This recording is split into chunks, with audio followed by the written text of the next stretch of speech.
Clive, we weren't expecting you. I wasn't expecting to be here, but it seems we still owe you a considerable amount of coin for your help with our rebuilding efforts. And though I doubt it's what you were expecting, we were hoping you'd take this as payment.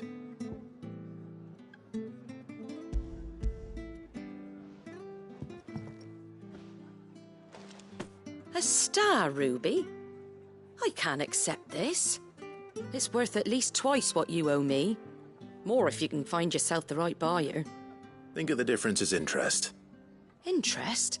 If word got out I charged that much, no one would ever borrow from me again. Anyway, why are you the one here asking me about this? I'd have expected Otto. Bit much sending the Lord Marquis out to settle your debts, isn't it? The old goat working himself to death again. Something like that. Most days I think he's the only reason the hideaway's still standing. Same as always, eh? Back when the place was nothing but a twinkle in the eye of a recently retired Lord Commander, word is he was the first one Sid reached out to. Probably knew that without his strong arm and level head, the idea would never get off the ground. Sid may have been the face of the hideaway, but Otto's always been the backbone. And when Sid passed away, we were all worried that would be the end of it. That Otto would just give up. His death was hard on everyone. But it must have hit Otto hardest of all. But he didn't give up, did he? Quite the opposite, in fact.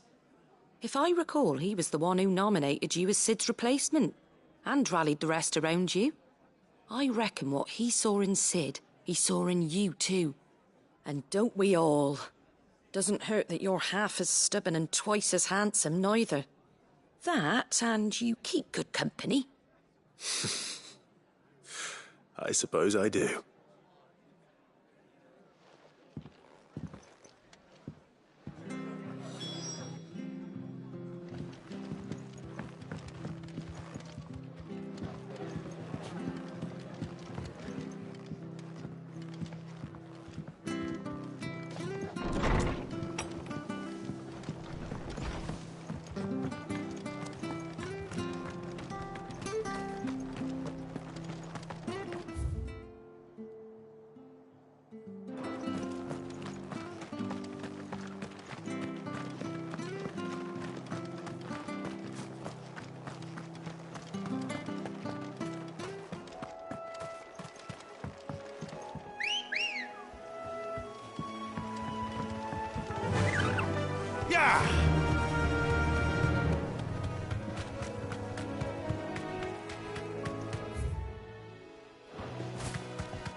certainly quiet. If I were a giant antelope, it would seem like just the place.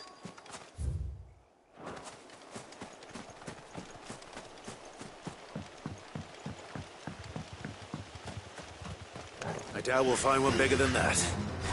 You hungry, Torgal?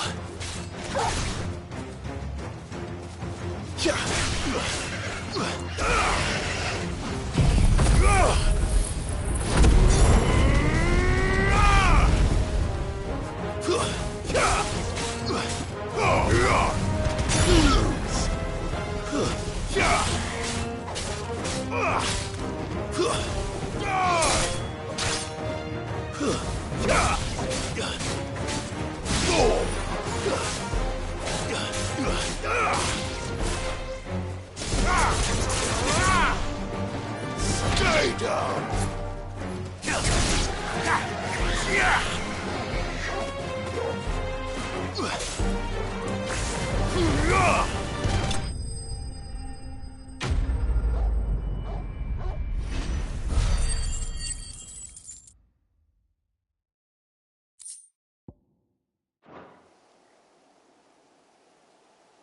Now,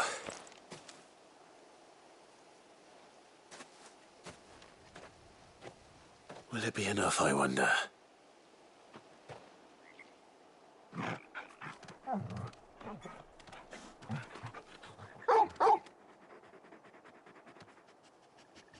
I say that answers my question, which means we owe the lawsmen our thanks. You're just a big puppy, aren't you? A very big puppy.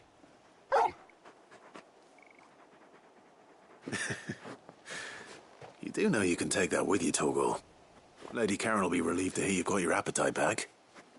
Come on, boy.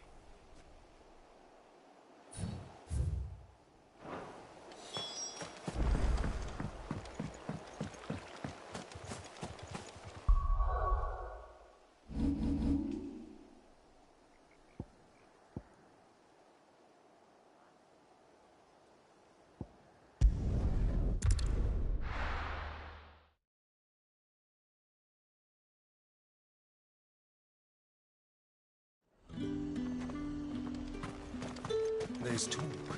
How the hell is anyone supposed to afford that?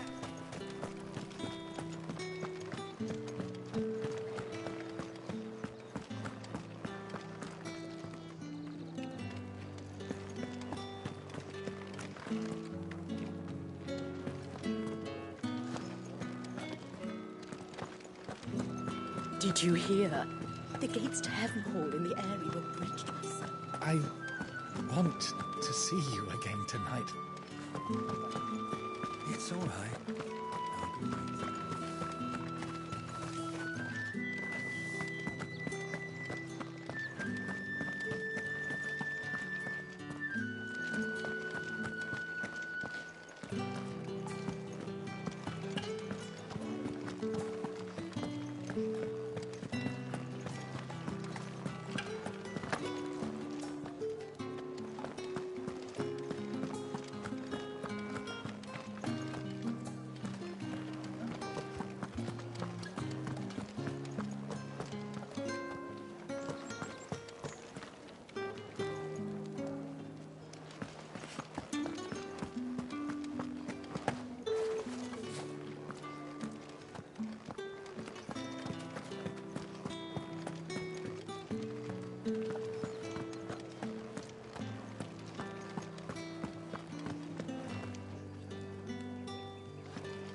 am I going to do without Sweetwater and Olive Talc? Milady, I come bearing gifts. Gifts? Whatever is the occasion.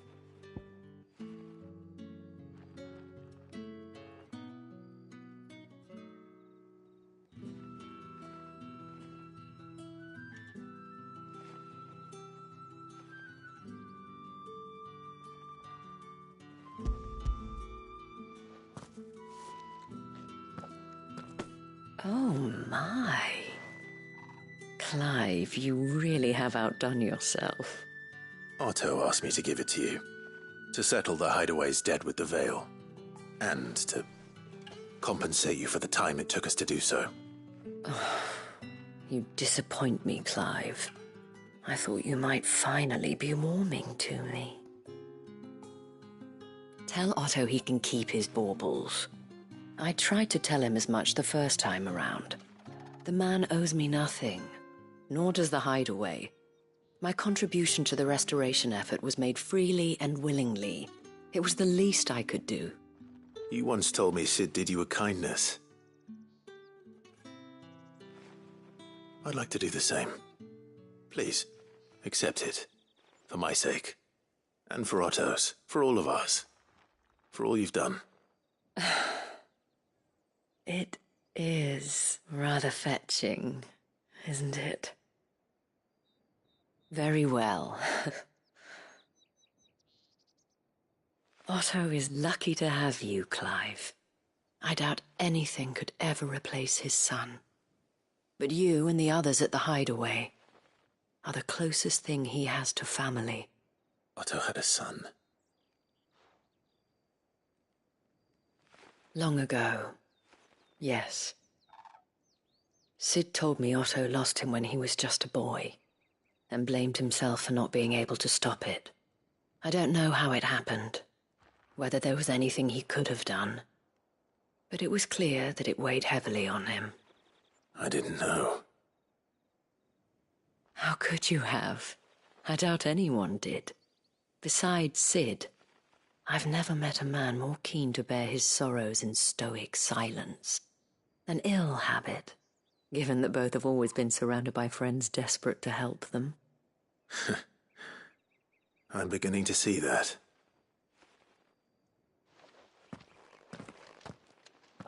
Go will want to know the stones were delivered. If he's still with us.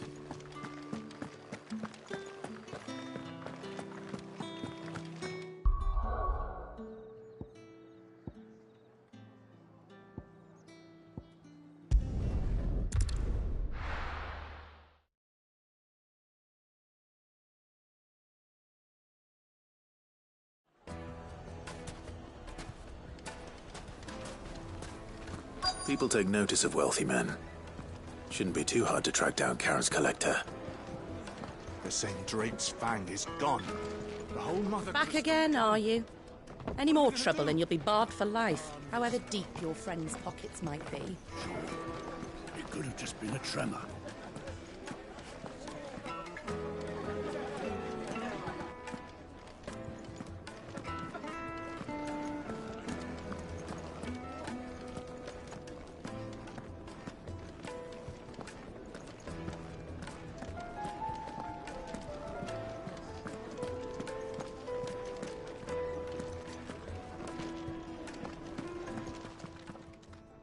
My reputation will be ruined! Ruined! Calm yourself, Lord Ignac, I beg of you, before you do yourself a mischief. Pardon the intrusion, but... Out! Get out! I paid for these rooms so I wouldn't be disturbed. Leave me be! Please, allow me to apologize. His lordship is going through a difficult time, and he's never been fond of guests arriving unannounced. Radim! Get rid of the filthy oaf this instant! Very good, Lord Ignac. Would you mind stepping outside for a moment?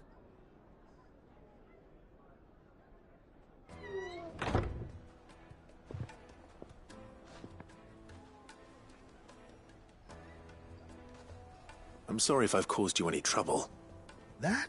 Oh, no. That's us just how his lordship is, though the morning's events have left him somewhat fractious. He has been dispossessed of his luggage, you see.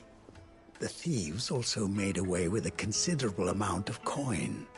Coin the innkeeper will soon be keen to collect. I don't suppose a certain blade was among the stolen items. A single-edged sword. It was purchased from a merchant friend of mine. Ah, you know Lady Karen. Yes, I'm afraid it was. Then I'll retrieve Lord Ignac's luggage. But I have one condition. You have but to state it. You are welcome to anything that is within my power to grant. I want an audience with Lord Ignac. A few minutes should be enough. Then I'll be on my way. A condition I would be a fool to refuse. Of course, you shall have your audience. I don't suppose you saw where the thieves went. I did not, no. Though some discreet inquiries made on his lordship's behalf mean that I know where you might find them. The bandit's bed. Every ill-gotten coin in Dalamil is said to pass through that disreputable corner of the Valcroy. And that's where I'm heading. I shall speak to Lord Ignac in your absence, and arrange for an audience upon your triumphant return. That will be very kind of you. Farewell, and best of luck.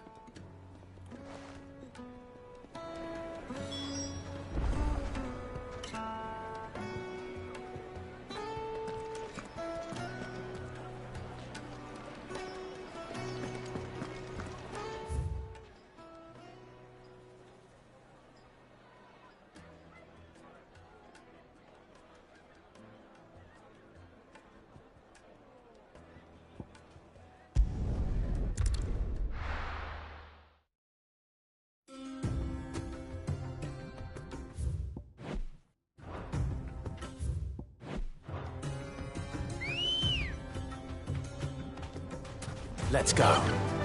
Run like the wind.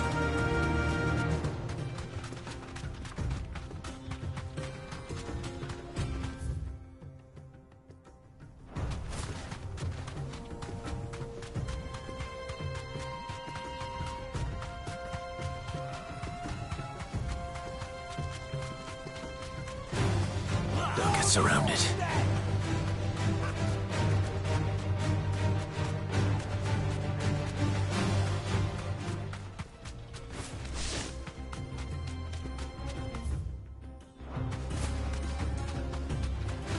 Time to fight.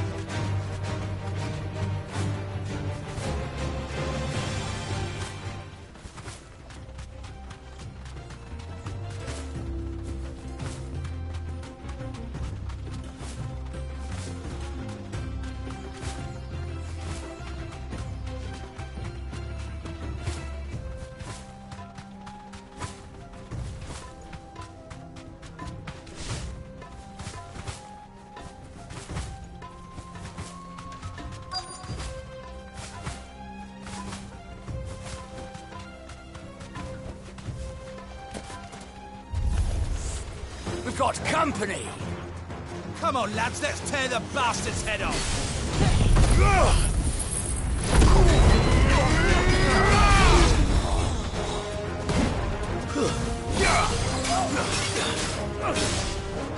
Nice try.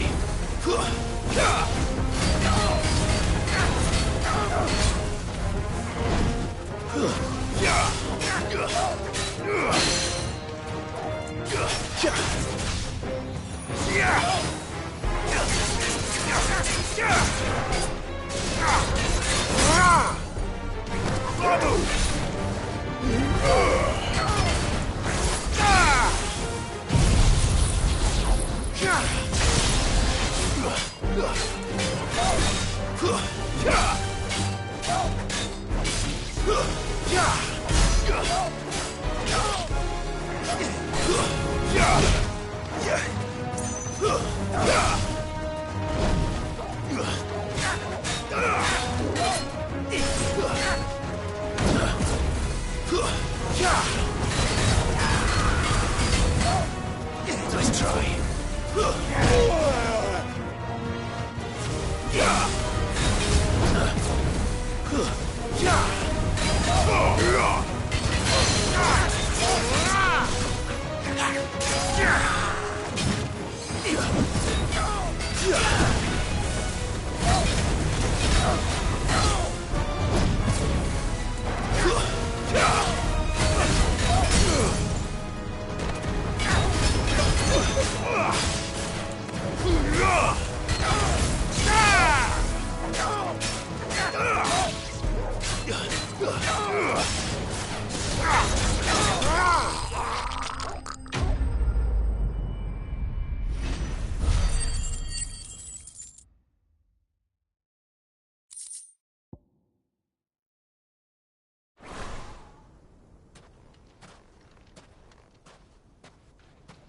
This must be Ignac's luggage. Nothing seems to be damaged. All right. Let's get it back to Dalamil.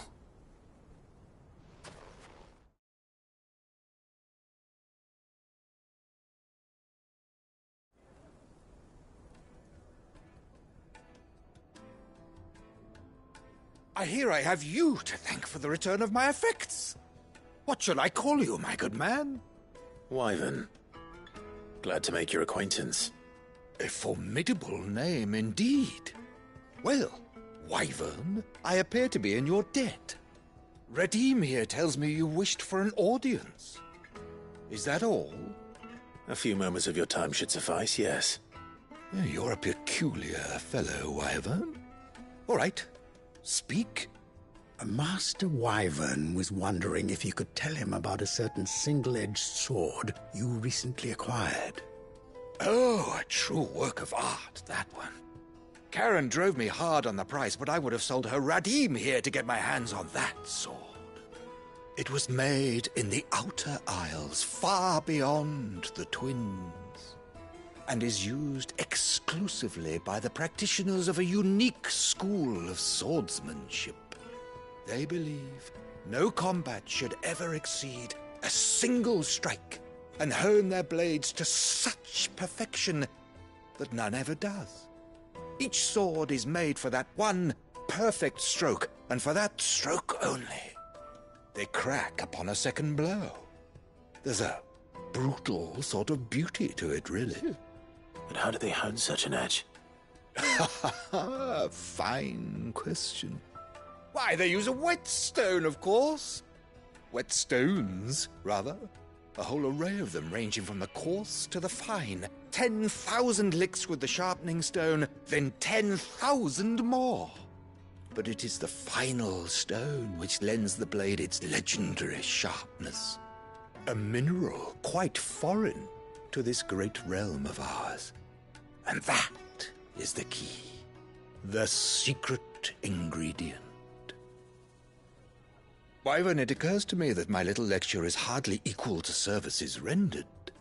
Take this, together with my regards. The very stone of which I spoke, far rarer among collectors than even the blade itself, and a far more fitting payment. Thank you. Pardon the intrusion, my lordship. However, it is long past time we prepared ourselves to depart. So it is. I am locked in bitter competition with a rival collector of curiosities. I am one step ahead of the unscrupulous scoundrel, but he is hard at my heels. Are there many other collectors out there? Too many to count, but only one do I consider my nemesis. Lord Byron Rosfield. And is a perennial thorn in my side. I can imagine. Farewell, Wyvern. May our paths cross again. Radim, we mustn't dawdle.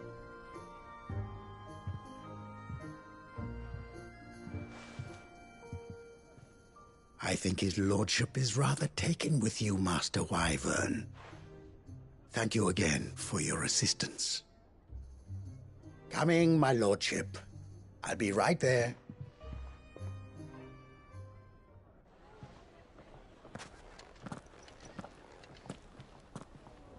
Trust Uncle Byron to find such an interesting rival. Now, Let's see what Blackthorn makes of this whetstone, shall we?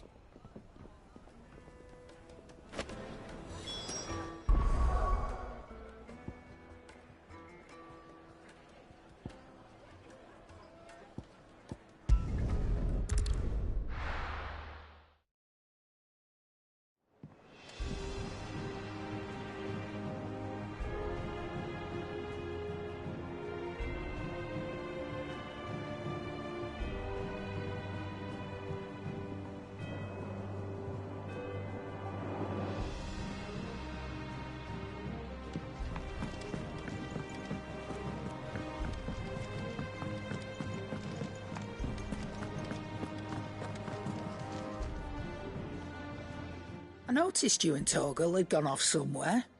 Take him for a walk, did you? You could say that.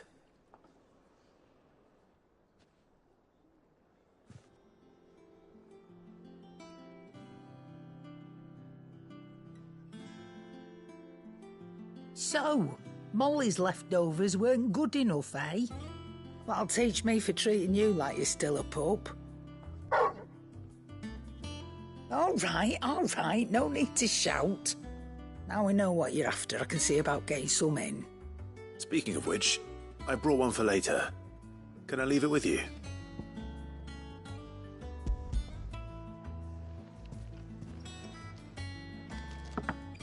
You can, aye. I'm nice like that. In return, you can thank Tomes for me. The bloody know-it-all. I was just on my way to see him.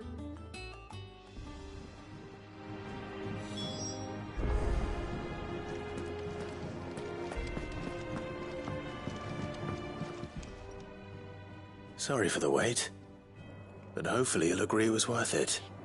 You learned something about that sword, then? I did better than that.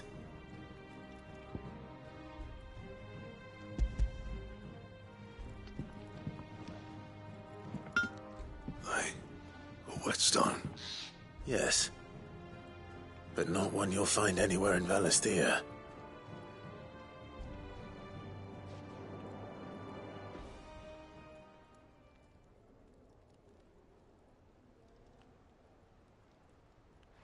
No wonder I couldn't get the same finish on the grinding wheel.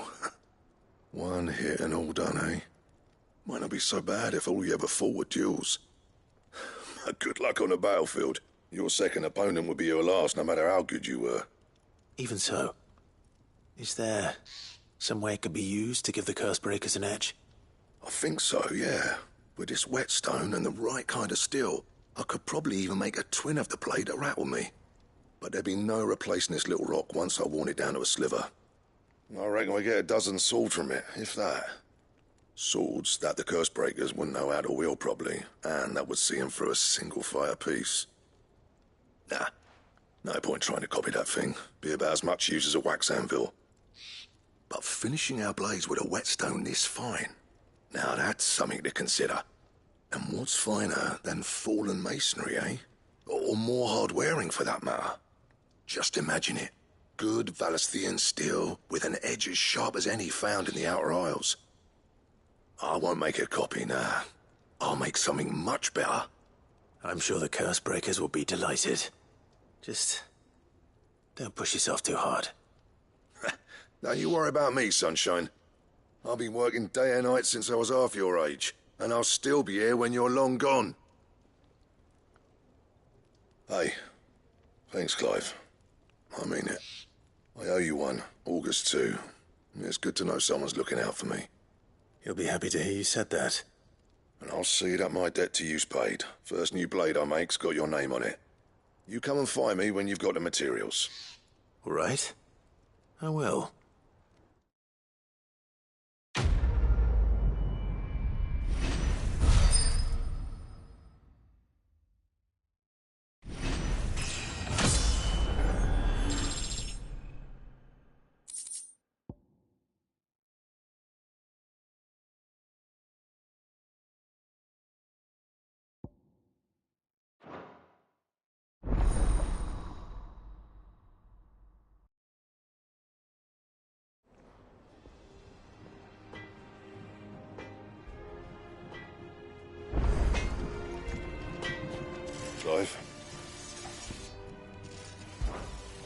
What's that for you, dear?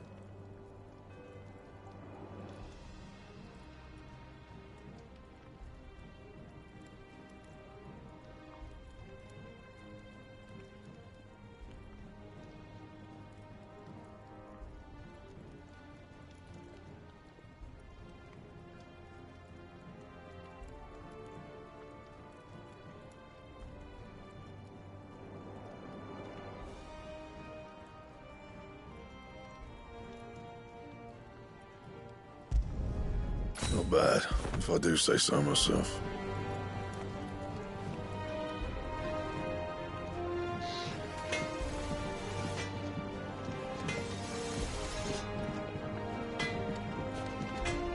Back, are ya?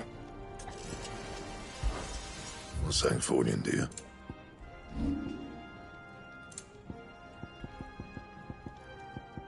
That it? Fine.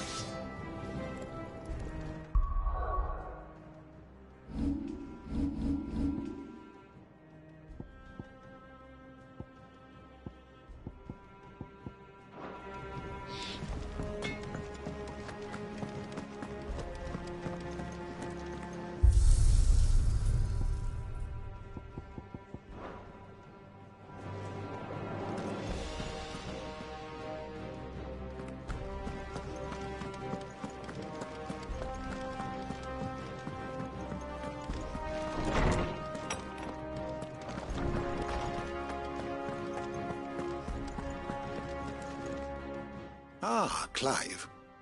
Were you able to locate your quarry? We were indeed, Lawsman. You pointed us in exactly the right direction. And Torgal's been a very happy hound ever since. Very good, very good. Lady Karen sends her thanks, by the way, for your part in solving the mystery. Ah. But that reminds me. After your last visit, I found myself pondering Torgal's talents. Do you recall our conversation concerning Lady Jill's role in Torgal's transformation? About how she somehow woke the power within him. Precisely that. A reasonable conclusion, I thought, but one which raised certain questions in my mind. You see, the Fenrir of legend served Shiva and Shiva alone, and while the powers attributed to him are certainly impressive, the records imply they are somewhat different in nature to those you described Torgal as having used. What are you suggesting? That Torgal may be the beneficiary of more than one icon's power. Consider that in addition to Lady Jill, he has served as a loyal companion to you, your brother, and even the late Cid. In short, the icons hitherto near at hand, or should I say at paw, have been diverse and plenty, and that number has only grown as the realm's dominance have fallen to your sword. One can but speculate as to how all of this has affected Torgal. He has seemed more fierce of late. And if I am not mistaken, he will grow fiercer still. We are fortunate indeed to be able to count him amongst our allies and not our adversaries. Oh, he's more than an ally. He's a friend.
Wish I could take one of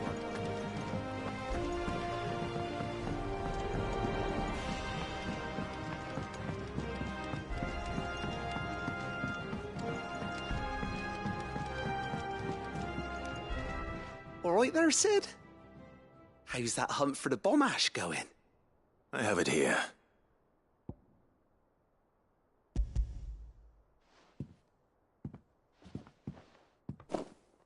That's the stuff.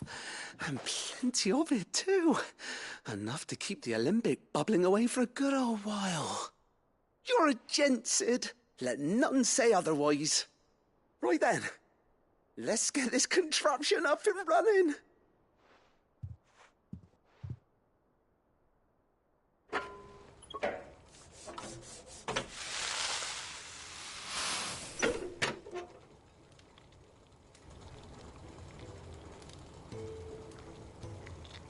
There we have it.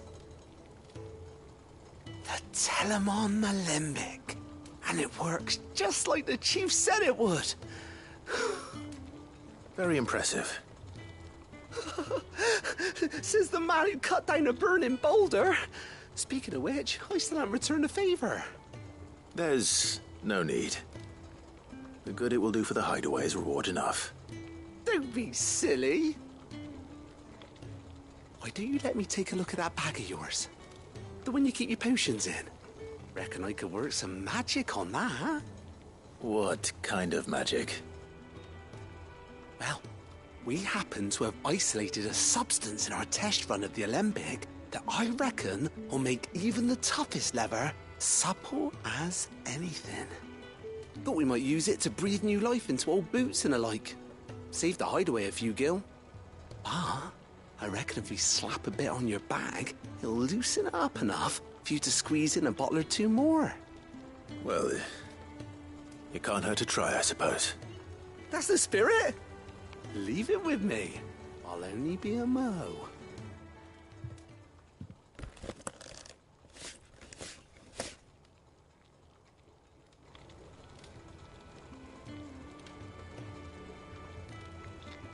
Well, what do you reckon? It certainly feels more flexible. Right? Told you. Thank you. I think. No. Thank you for supporting Mid and the rest of us in our endeavours. Without you, we'd never have been able to discover wonders like that stuff I rubbed on your bag. And I'm telling you, there's plenty more where that came from.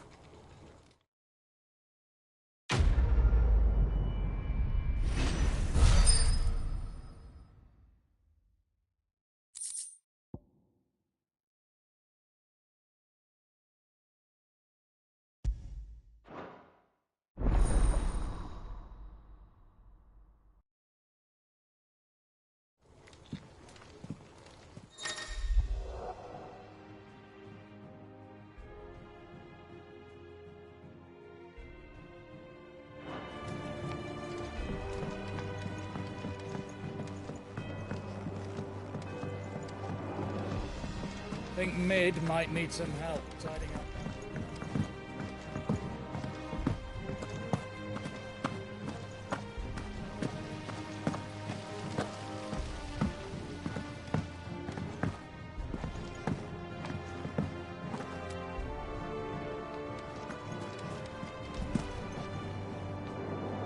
Goat.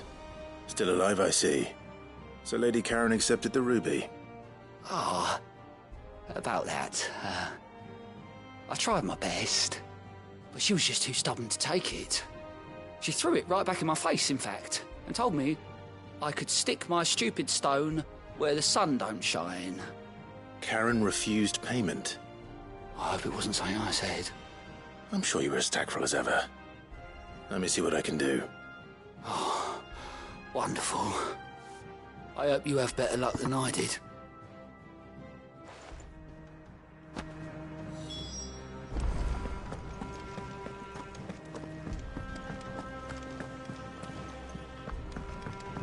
Mid told me she was building a ship.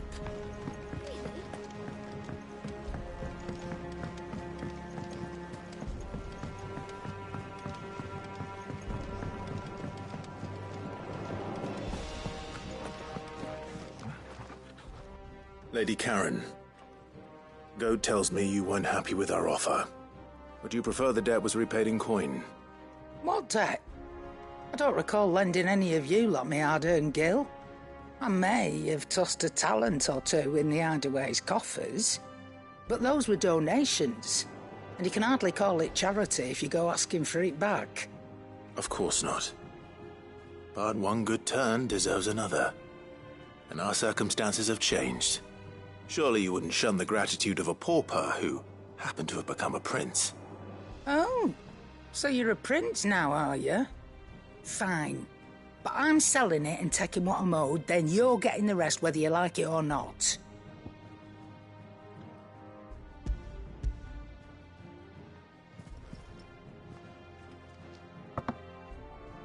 Where'd you even get this? A decent trader might nab 1,000 talents for a star ruby. A canny one, meanwhile, might claim it were nicked from the belt of Sid the Outlaw himself and ask twice as much. Might be I already have a buyer in mind. Might be you even know her.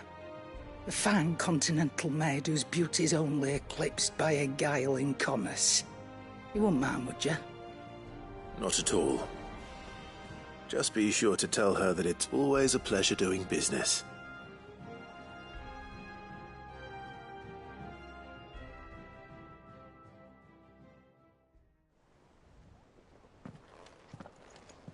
I hear you ended up delivering all 3 stones. Thanks to this lump. I sometimes wonder what I pay you for. Speaking of which, I still haven't been paid last month's wages. Oh, so you remember what's owed to you then? Get your ass behind that disc of yours and don't get up before those ledgers are square. Right away.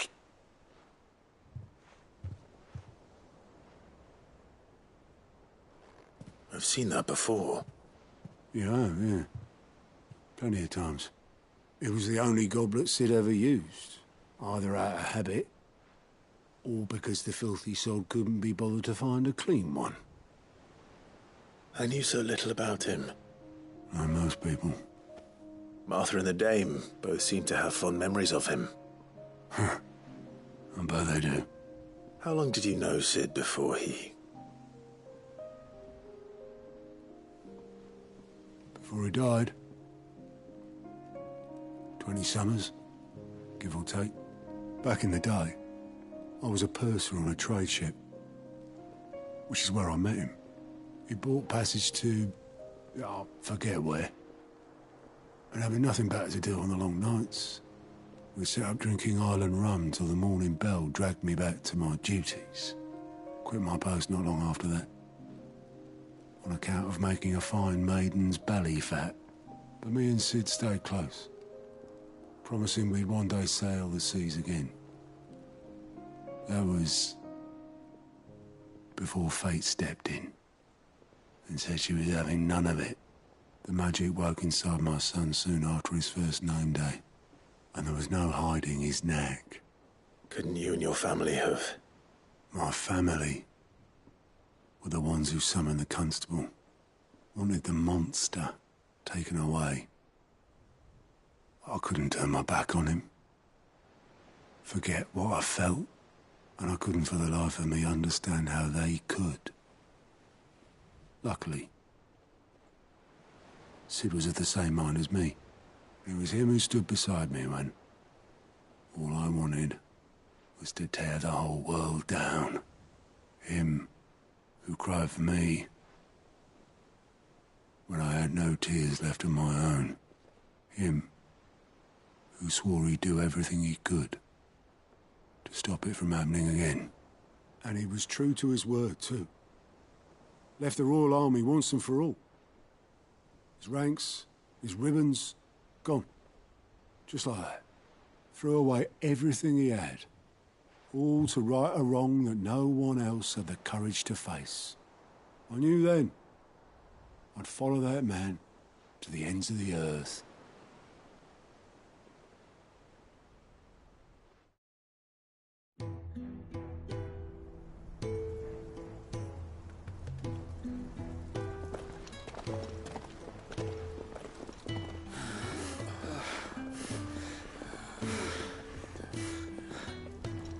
He was always too clever for his own good, was Sid. Saw the world for what it really was, while the rest of us were content to go along with the lie we were shown. And it can't have been easy, bearing that burden alone.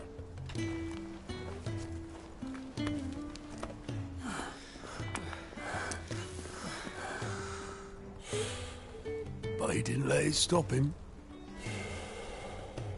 He never lost faith in what he believed was right. And that gave us faith in him. Faith he'd steer us true. So I swore to myself that I'd always be right behind him, ready to catch the stubborn sod, if ever he should fall.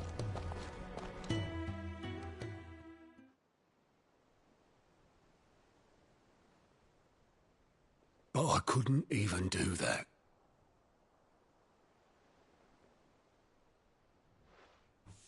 Ignore me, just the ramblings of a tired old man. Leave that lot. I'll tidy it up in a bit.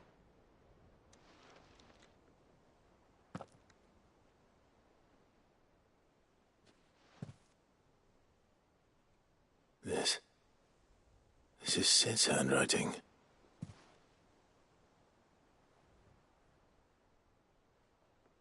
Dear Otto. I may be drunk, but I wanted you to know this place would be fucked without you. I love you, you grumpy old sod.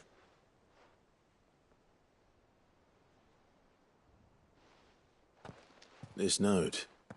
Hmm? What about it? Sid was right. Without you, we'd all be lost.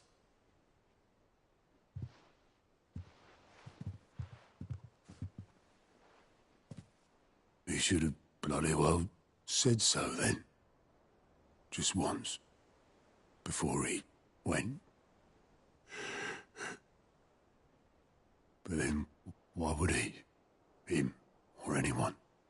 I'd only have told him to piss off.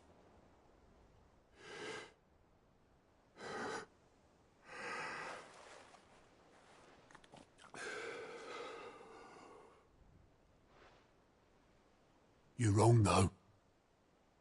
Both of you. It was never just me keeping the hideaway afloat. It was all of us. I just shoved people in the right direction. I barely seem to be able to do that anymore.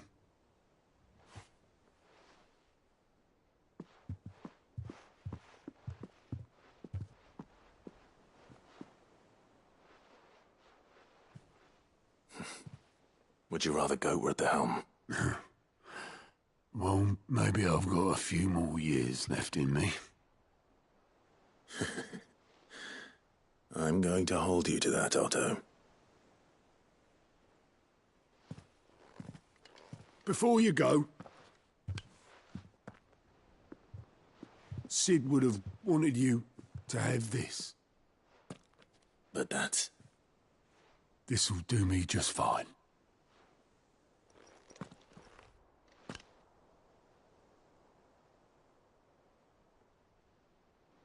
Thanks for the ray of sunshine. I'll see if I can't pay you back.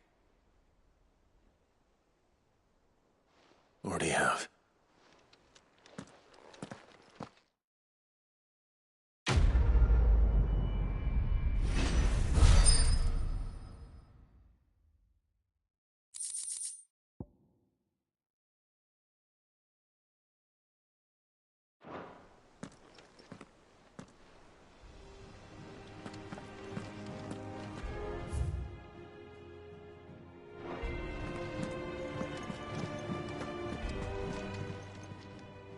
I wasn't expecting you back so soon.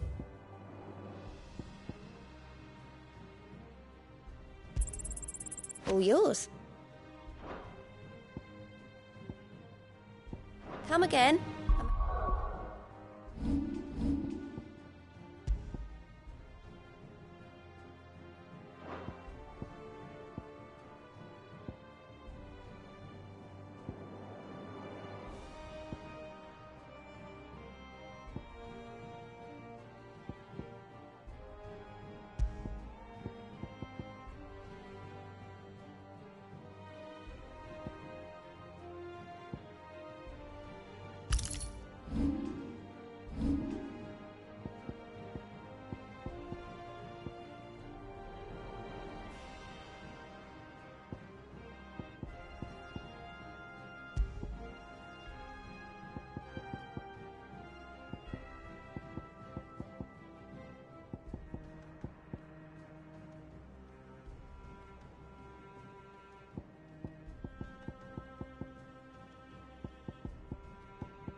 May have more for you.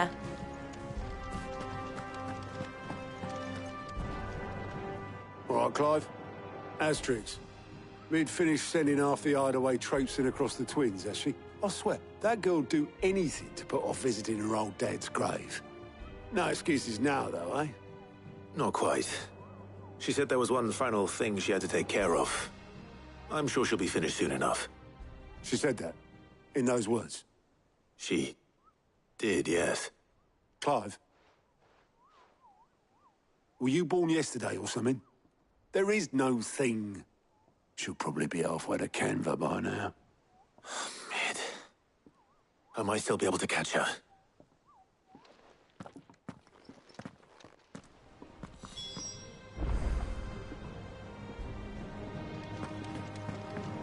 Mid told me she was building a ship.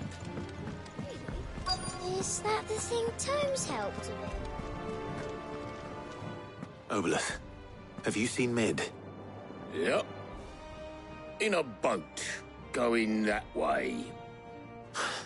Then I'm too late. You in a hurry and all, are you? I offered to take her across, but she wouldn't wait.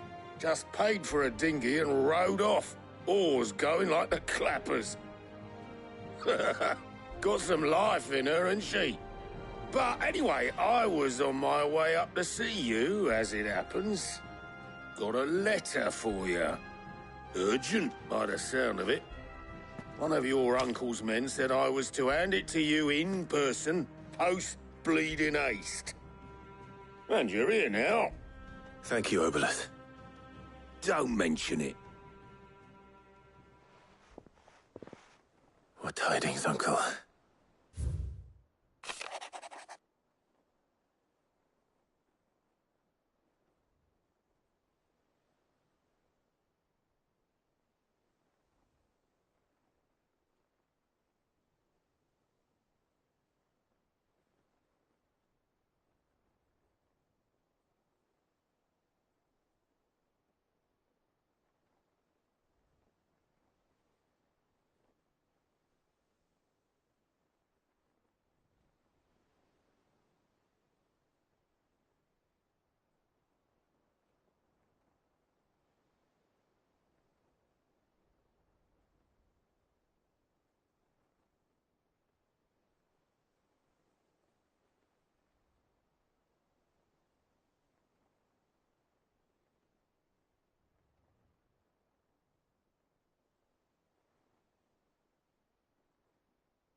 Trouble in Canva. Well, I'll need someone to keep an eye on Mid.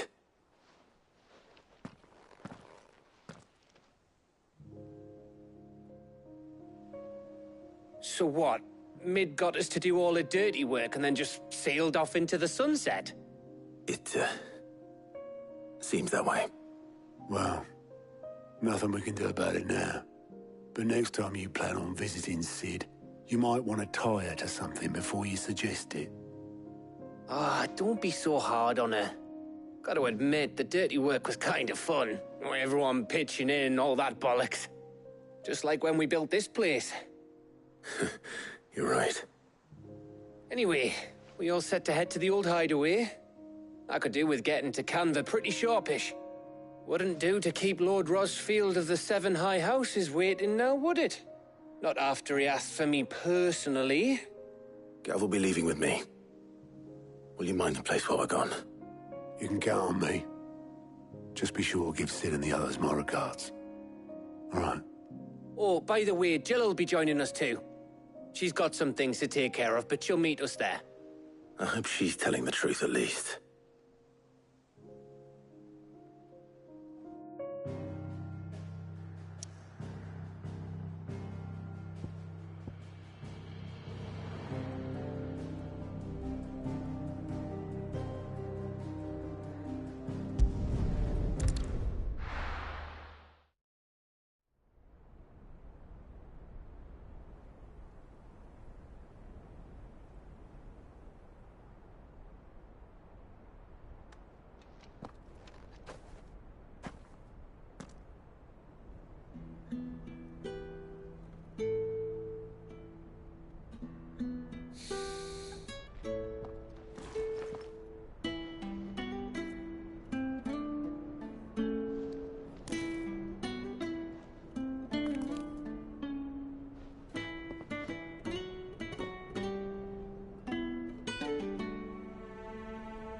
Well, Sid, I remember what you told me. But if no one is listening to what you have to say, you may as well not say it.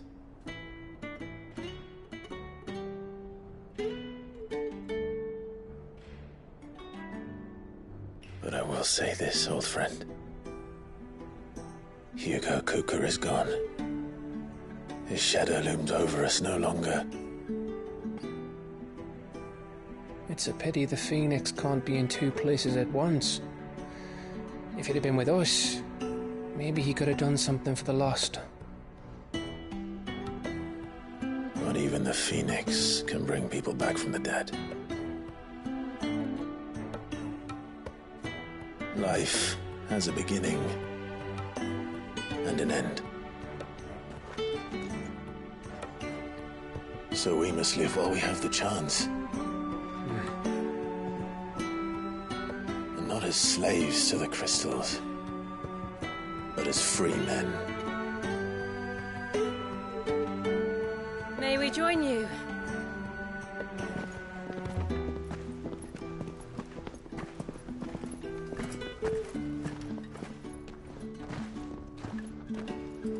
Lady Karen, what a pleasant surprise. I thought I'd drop by and see how you were all doing before heading off to restock my supplies.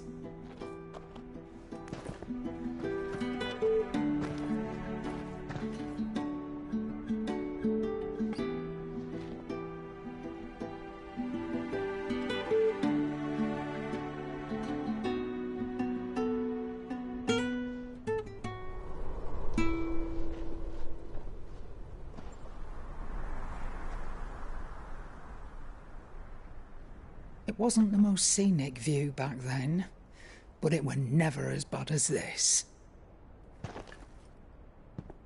I know. The blight marches on. And soon, there will be no escaping sights like these.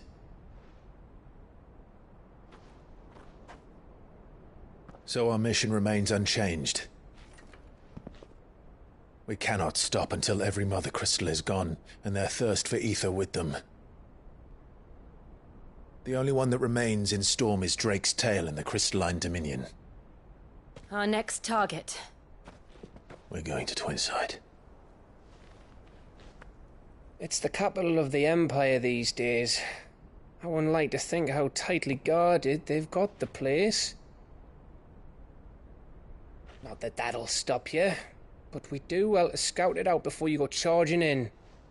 We would indeed.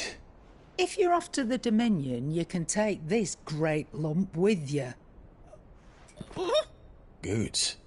Oh, I am sorry. Have you forgotten you're the most wanted man in the Twins? I thought you might like to disguise yourselves as the attendants of a travelling trader, assuming you've no better ideas. You wanted to buy yourself some tools, didn't you? Well, now's your chance. You're letting me go? With them? Oh, thanks, Nan! Stop that! You'll break me bones, you great galoot!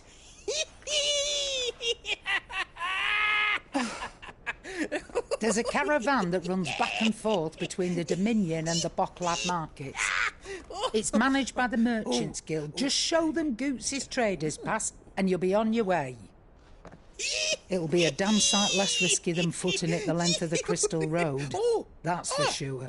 Thank you, Karen. And glad to have you with us, Goots. Oh, okay then. I'll get me things and I'll meet yous there. See yous down in Bocklad. Get off! Me poor fingers! Jill, you're with me. Understood. And Gav? Already on my way, Captain. Be careful. Aren't I always?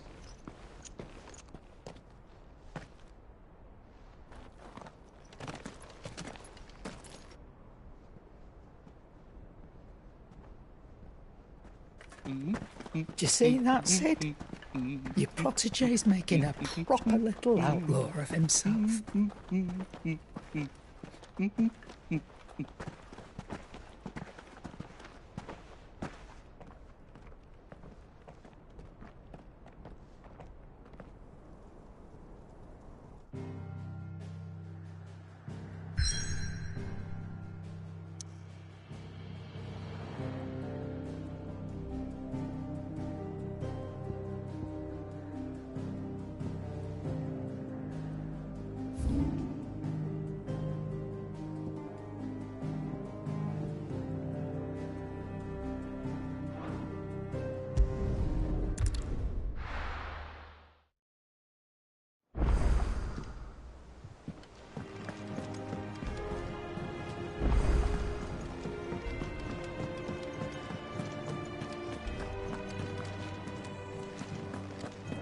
He cracked the crystal too?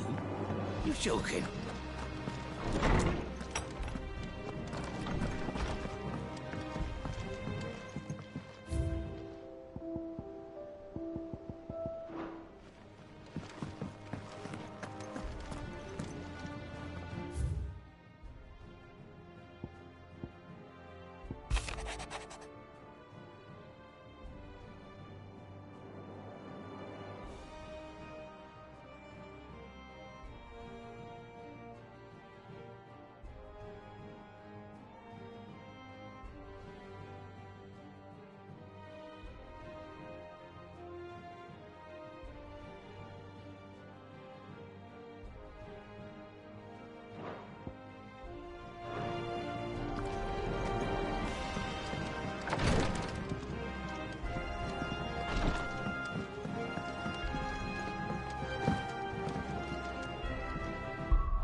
How are you feeling?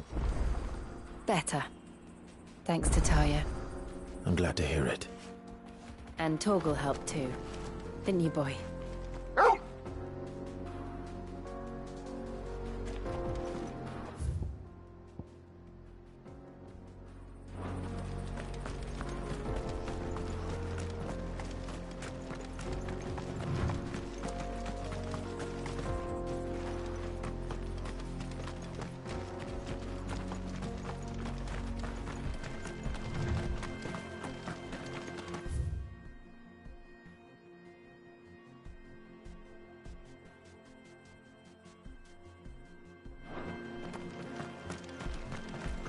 This used to be a trade route for merchants crossing the Scars, till the Republic laid a new road wide enough to let wagons pass, and all official traffic moved there. Leaving this one for those living outside the law. Indeed. I doubt we'll be the only outlaws on the trail today.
So what do you think?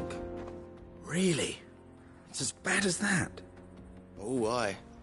There's trouble up ahead. And too much of it for us to handle. I take it there's danger on the road. Oh, what about this fearsome-looking fellow? You think he'd be equal to the task? Well, no doubt. Assuming he's willing to hear us out. Well met, friend. My brother and I have been tasked with finding a merchant's missing cart. You seen it by any chance? How does a merchant misplace his cart? Oh, the man's a coward. When he thought goblins might come a-snarling, he ran, leaving his livelihood abandoned in the pass. He sent the two of us to fetch it, but it's gone. Now, I'm not much of a thinker, but I know the work of thieves when I see it. My brother's right on all accounts. And by my estimation, the bastards are lying in wait just down the road. We may have seen our share of action, true, but we've not got the skill in arms to boldly brave an ambush. You, however, have the look of a man who needn't fear a band of backwater ruffians. What do you say? Will you help us out? Chances are they'll come for you either way. But if you promise to lend us a hand, at least you'll pocket a reward for your troubles. Well, if I'm going to have to... You've clearly got a fine head on. We're lucky you came now. Hoping to make a heavy purse in Bocklad, our merchant friend loaded his... Reckon he won't be forking over the rest of our fee if we don't find those goods. So... All right. Just No. You can leave the cart. You just put an end to those bandits and point us in the right...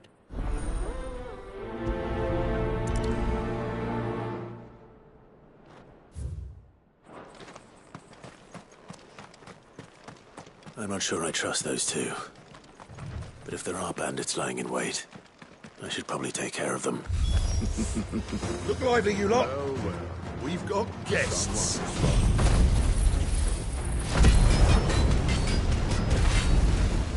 These must be our bandits.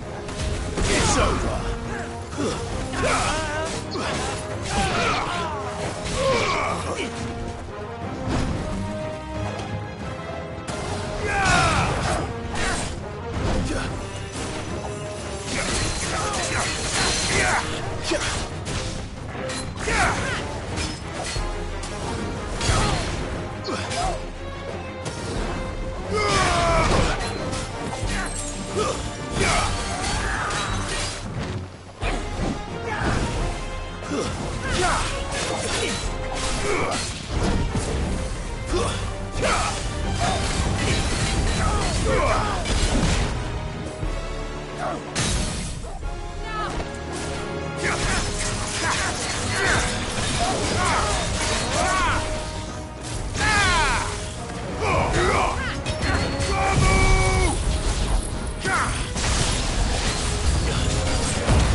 That's them dealt with.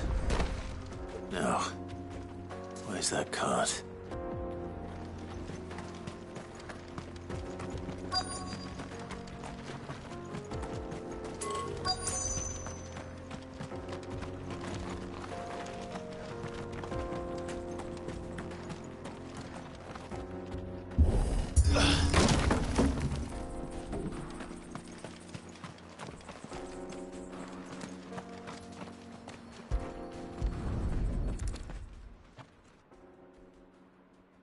Getting all of this out of here will be a nightmare. Seems we've found ourselves the right man for the job, wouldn't you say? Found the cart and didn't leave a single bastard breathing.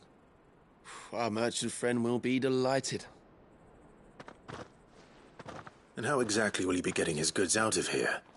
You leave that to us. After all, it'd be wrong to make such a fine warrior haul cabbages to market. You've done your part. And that's all you need to worry about. Here.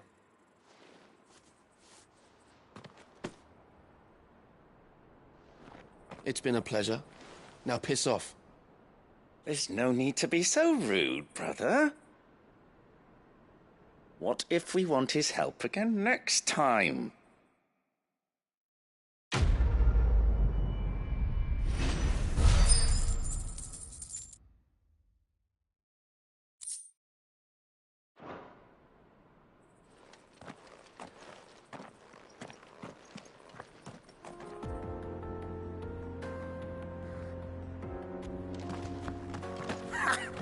You've had your reward and you're not getting any more. Now piss off.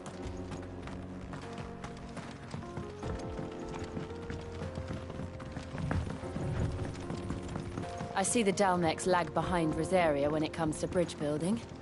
The fallen ruin should hold, at least. The path continues on the other side.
Enough of you, are there?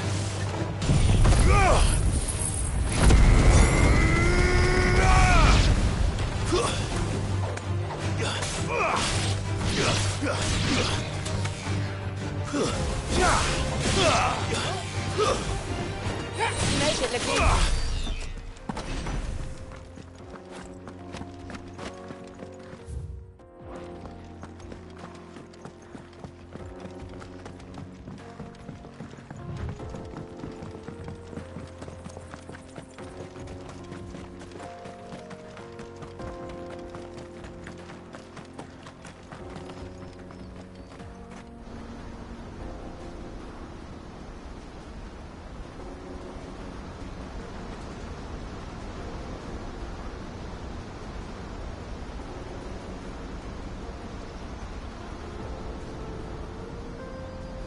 So this is Zemeckis. The land of the gods. It's even more impressive than I imagined. I remember being captivated by the story as a child. Long, long ago, man was overcome by avarice and challenged the gods in a bid to win their power. The final battle took place here, at these falls. Or so the legend goes. If anyone ever manages to plumb those depths, perhaps we'll learn if there's any truth to the tale. That the gods emerged victorious and punished man for his defiance by visiting upon him 2 curses. Dominants and bearers. To tell the truth, I always thought it strange that the dominant and their icons were deemed a curse. Back home, the dominant inherited the throne. They were admired and exalted, not spurned. Whenever I got to that part of the story, I always assumed there must be something I'd misunderstood. You had a lot of storybooks, didn't you? In your room, I mean. When we were young. The old legends were always my favorites. Epic battles between gods and men. Father encouraged me to read as much as I could. He thought it good for my education. You really were a boy like any other, weren't you?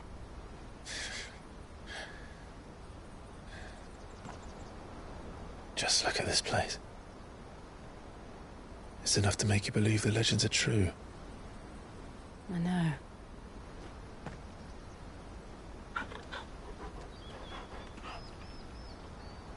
We're not far from Boklad. The road will be busier up ahead. And we'll have to keep our wits about us.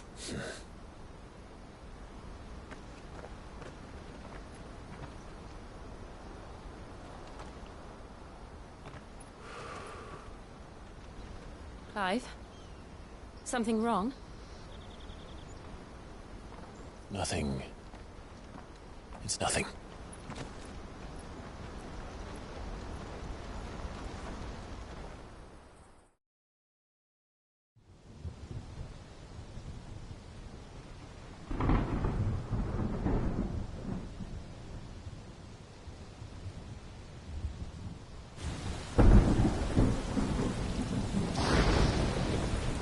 I see the reports are true, Father. You have surrendered the throne to Olivier. I have. Emperor Olivier shall rebuild the Holy Empire of Sanbreque.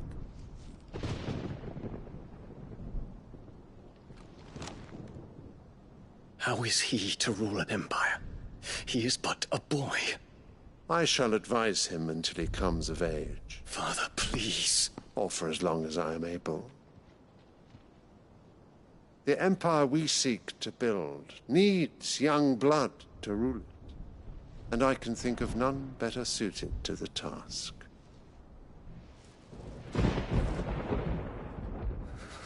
There is other news, Dion. Hugo Kupka is dead, and Drake's Fang destroyed. The pillars of the Republic have fallen.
Ere long, the Imperial banner shall fly over every city in storm.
and then Valisthea. All shall bow before their emperor. Father, these are the words of a tyrant. They are the words of a god. The emperor whom I gladly serve. Great Greeker, made flesh.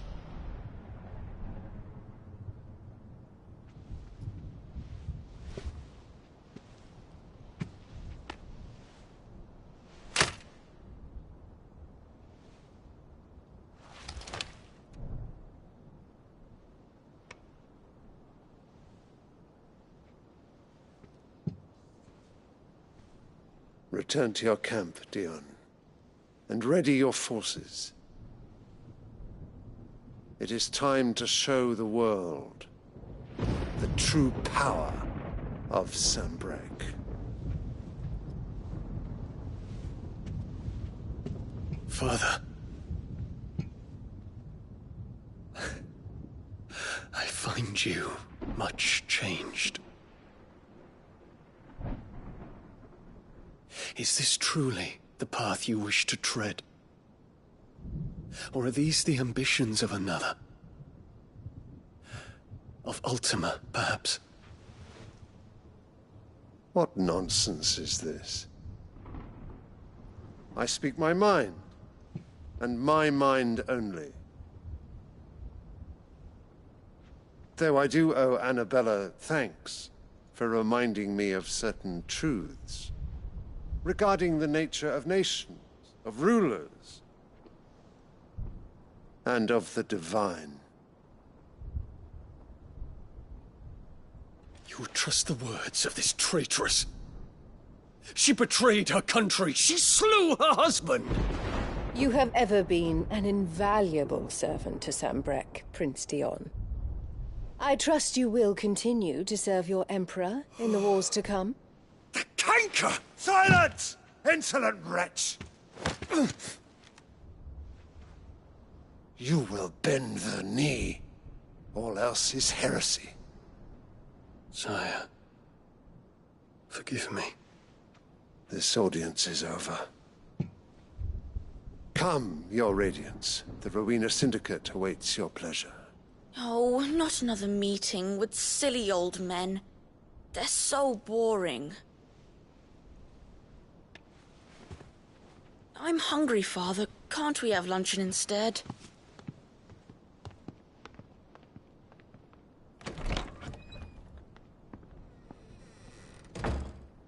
Does it pain you that you will not inherit your father's throne?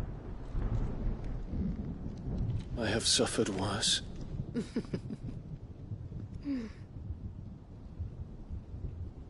Count your blessings, Dion. For a base-born child to be chosen by Bahamut is miracle enough. You have risen high on his wings, but you shall rise no higher, lest your impure blood stain the throne. What do you know of my blood?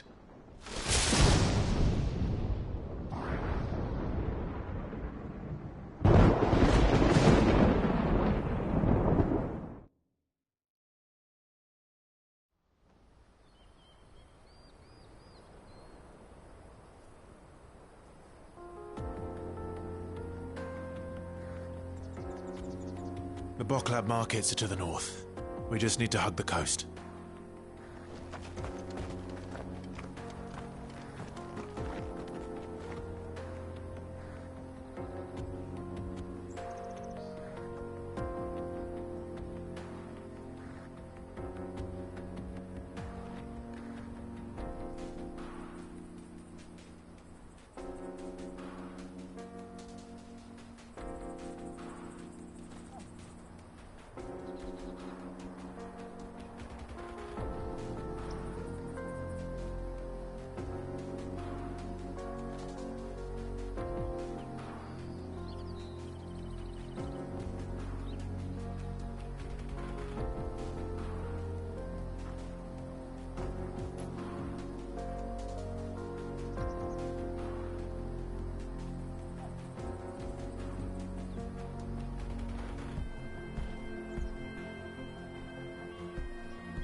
Let's go.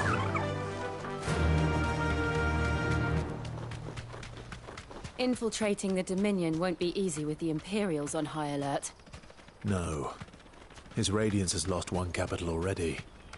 We can be sure Sylvester will do everything in his power to hold on to Twinside. His troops are well-trained and increasingly battle-hardened. But it's not as if we can wait for the siege to end.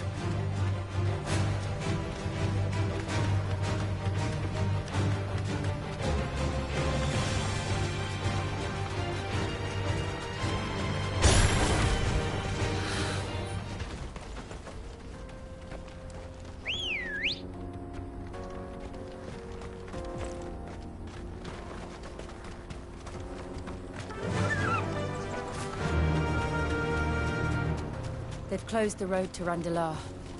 If the siege breaks, they'll need more than this to stop the Imperial legions marching on the capital.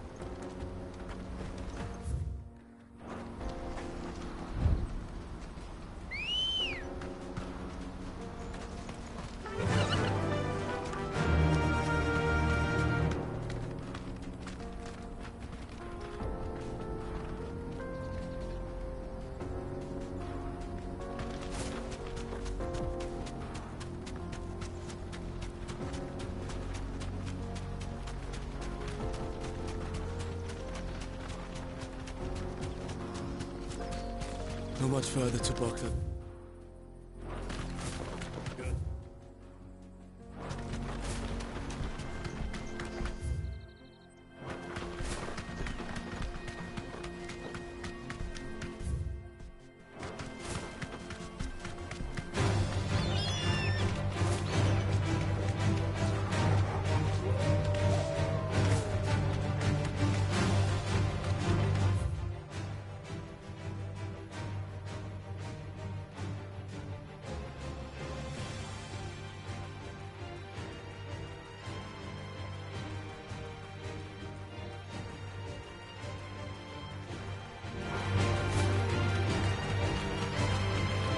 Refugees. And they're all making for the Crystalline Dominion. Because they don't know how to live without the Crystal's blessing.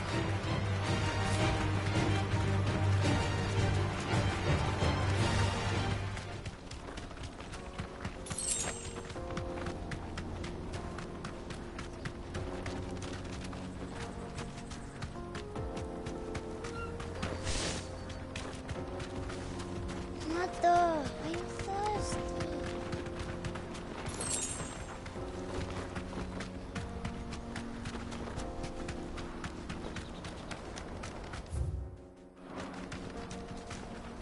Be safe.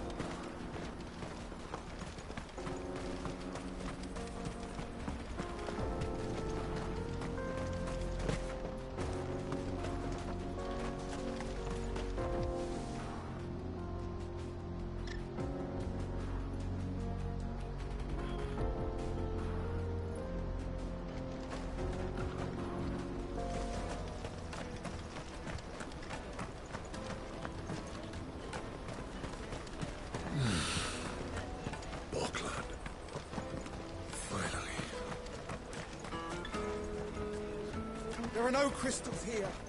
We have to keep... This is where we're supposed to meet Goots, isn't it? That's right. He said he'd wait for us here after replenishing his supplies. I dare say he'll have finished by now. No traders pass.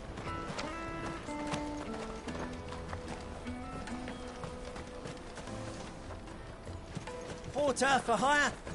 Best service at the best price. Others will carry on.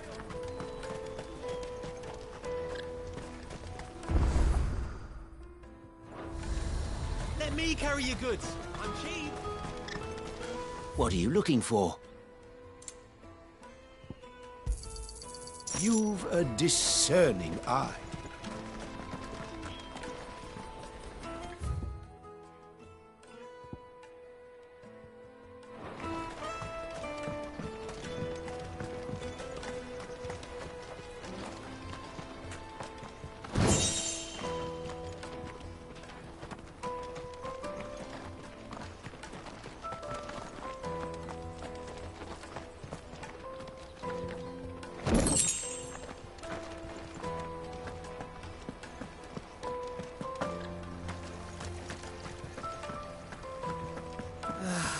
If our new arrivals had brought any coin with them, we'd be rich.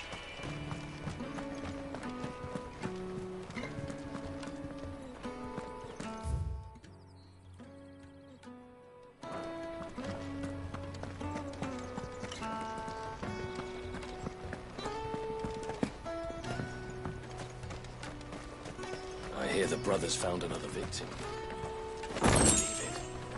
I believe it, all right. What's that? The third this month.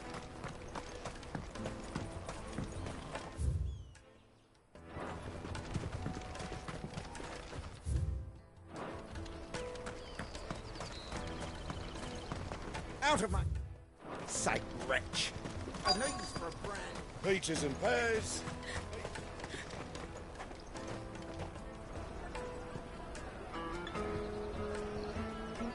Wonders from across the water. Come one, come all. Feast your eyes. Good sir, can I interest you in...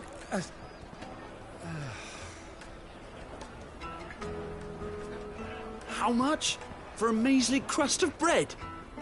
You won't find any cheaper. Not nowadays. But you're more than welcome to look.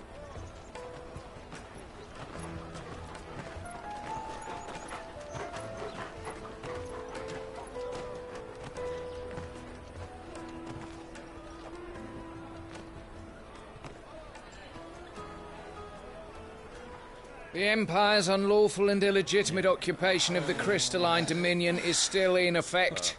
Only those whose business in Twinside has been officially approved by the Republican Army will be permitted to cross the border. All who seek entry are to form a line and ready their documents for inspection. Looks like we aren't the only ones who are eager to leave. And they're checking everyone. Can't you make an Not exception? for the likes of you. We won't get through without that pass. Let's go in and find Good, shall we?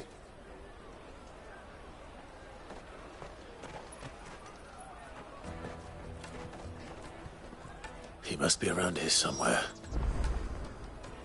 Come, taste my peaches! They're sweet as nectar!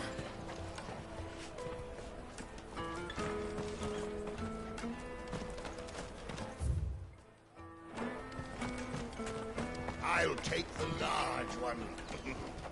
An excellent choice, my lord. Ah, Good. There you are. Clive, I'm so sorry. Don't tell Nan, will you? Slow down, Good. Just tell us what happened. It's me trader's pass. It's gone. We cannot ride the caravan without it. We won't even be able to get through the flipping checkpoint. Do you remember when you last saw it? It was in my pocket a minute ago. Then a bairn bumped into me and... Yeah. You don't think that they might have nicked it, do you? It wouldn't surprise me.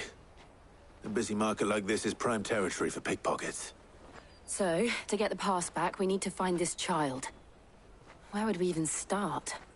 I know where! I've got a pal in Bock lad who might be able to help us. No one knows more about what goes on round here than she does. Where do we find her? She's the owner of the Crimson Caravans, up that way. Sign's got a red chocobo on it. No time like the present. You two go on ahead. I'm gonna check the rest of my stuff, make sure naught else is missing. All right. We'll meet you there.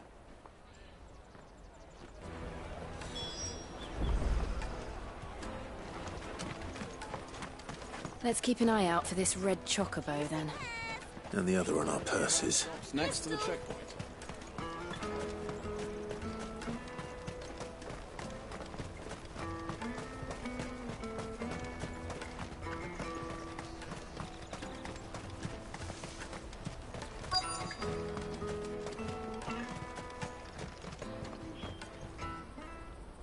Looking to hire a coach? It's 10 million for a two-birder to the Crystalline Dominion. Take it or leave it. Oh, we're not here for that. Then I bid you good day. Oh, wait! Don't go, El. He's me mate. As I live and breathe. Goots, what are you doing back in Bocklad?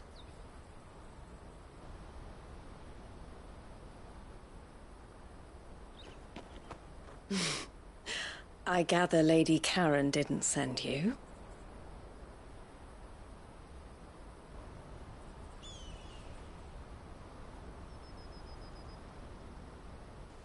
So what trouble have you got yourself into this time? It's me trader's pass. It got stolen. By a little bairn. Of all the... You're the size of a marble. Honestly. Ugh. Goots told us that you know the markets well. Might you have an idea which little bairn could have done this? We don't intend to punish them. We just need our pass back. Then, we can be on our way. I see. So neither of you has a trader's pass either. Not that anyone would take you for traders, but I suppose that's why you came to me, correct? Now, I can't say for sure who took your pass, but I suspect I know why they did it. Let me explain.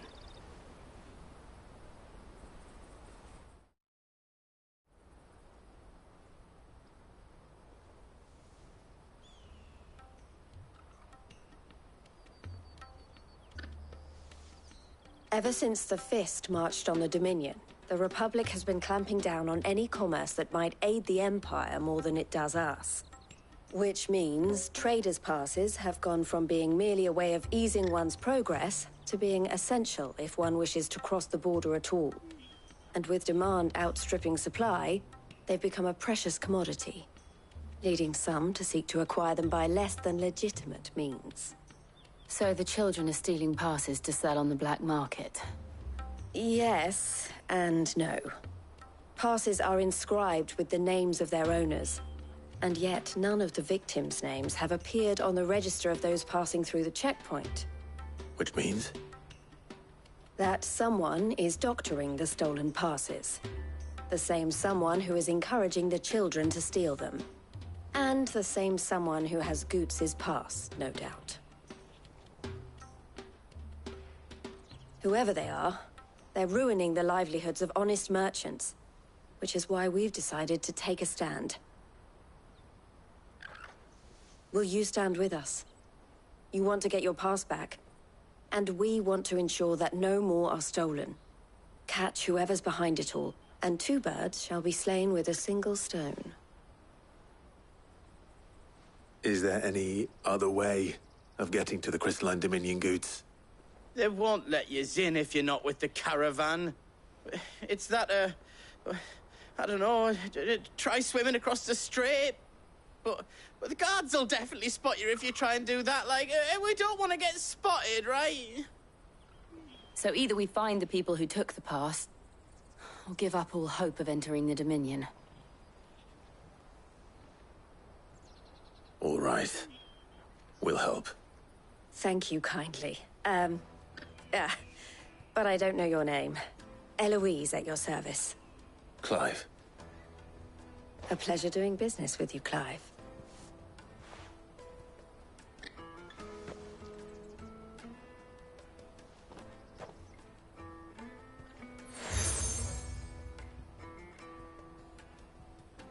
The proprietor of the furniture makers by the coach stop is spearheading the search. Wear that, and he will know you for a friend. I suggest that you speak with him first. The furniture makers. Understood.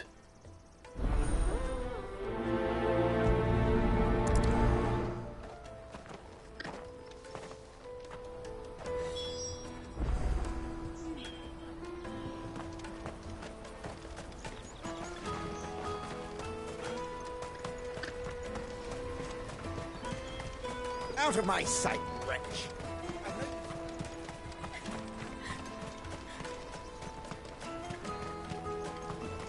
Come on, come on! Jug of snake spit for the road? Juicy pears! Slake your thirst! Are you the furniture maker? Looking for something in particular? Ah, Eloise collared you too, eh? Then I expect you want to know more. She told me you were leading the hunt for the pickpockets. What have you learned? For one, that they're targeting the traders carrying the biggest packs. Harder to watch your back, see? And less chance of the mark giving chase if they're spotted. Not that they'd be likely to catch them. Those imps know every inch of this warren like the backs of their hands. Their eyes must have lit up when they saw Goots. The fishmonger round by the gate's been trying to track down the children involved. You should go and have a word with her. Thank you. We will.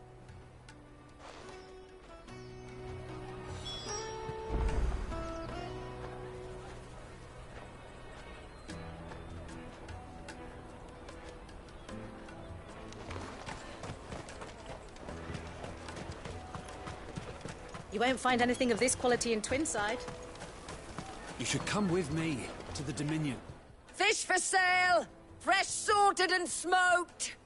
Can I interest you in... Ah, sorry. Message from Eloise, is it? She's asked me to help her. To help you find the pickpockets. Is that so? Suppose I better tell you what I know, then. For one, this isn't a family operation.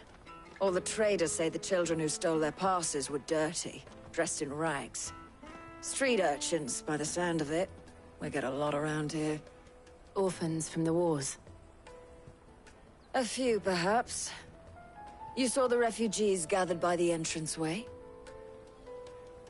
They're all looking for a new start in the Dominion and beyond. Some of them take it as an opportunity to rid themselves of unwanted baggage. The shame of it. Whoever's behind this would have to have made themselves known to the children at some point. And so should we. You should start with the children around here, then. I doubt they're the ones involved, but they might have heard something. It's worth a try. All right, then. Questioning children. How hard can that be? You should come with me to the Dominion. You won't find anything of this quality in Twinside.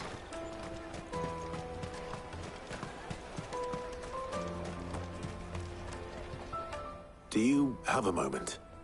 What do you want? What I want is to know who's asking children like you to pick pockets. I don't know. Nobody's asked me.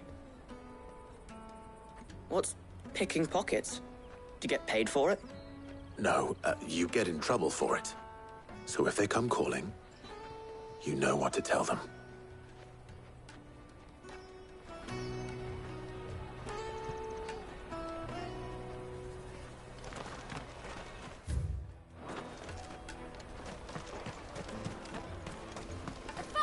I'll take the large one. All but unbreakable! Excellent.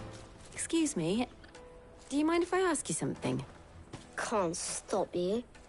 I was just wondering if anyone has asked you to do anything out of the ordinary recently. Anything you grown-ups ever ask us to do is shut up and go away. So guess what I'm about to tell you to do? Sorry.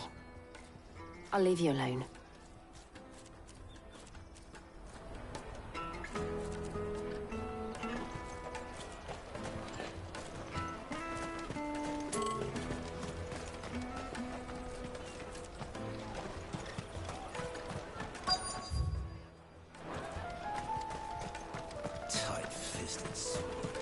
You won't find anything of this quality in Twinside. The caravan stops next to the checkpoint. Jug of snake spit for the... Excuse me? What do you want? I don't have any money. It's all right. We're not going to hurt you. We just want to talk. What about? We've heard that some very bad people are making children like you steal from travelers. We need to know who's behind it so we can stop them. I don't know much about it, really. But my friend, Honza, he said he got a job. Doing something dangerous. Sounds promising. We need to find him and ask. Do you know where your friend might be? He's usually by the tents outside town. Thank you. You've been very helpful.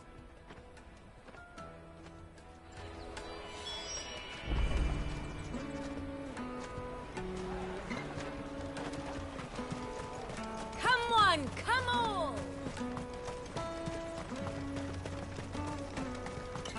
Peaches and pears, beets and beans. Let me carry your goods. I'm cheap.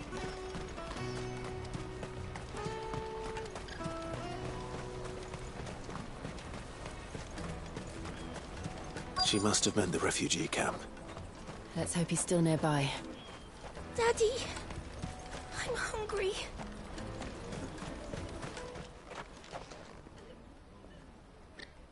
That big fat donkey was easy pickings. He wouldn't have noticed if we'd robbed his boots off him. Yeah. Wish we hadn't handed over the pass, though. Could use one of those things to get out of this dump. Chance would be a fine thing. The moment they found out, they'd string us up by our guts. Would they now? Perhaps you'd like to introduce us to these charming characters. Shit! We're in trouble now! What do we do? You two get caught if you want. I'm off. Hunter, where are you going? So that was Hunter, eh? Jill, you watch these two. I'm going after him. All right.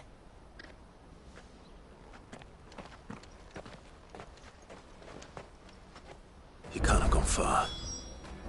I need to find him before his employers do.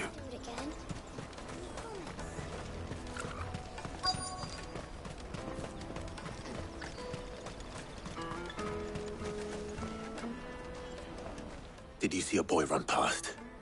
He stole something from a friend of mine. There was a boy ran back there towards the chocobo pen, but... Thank you.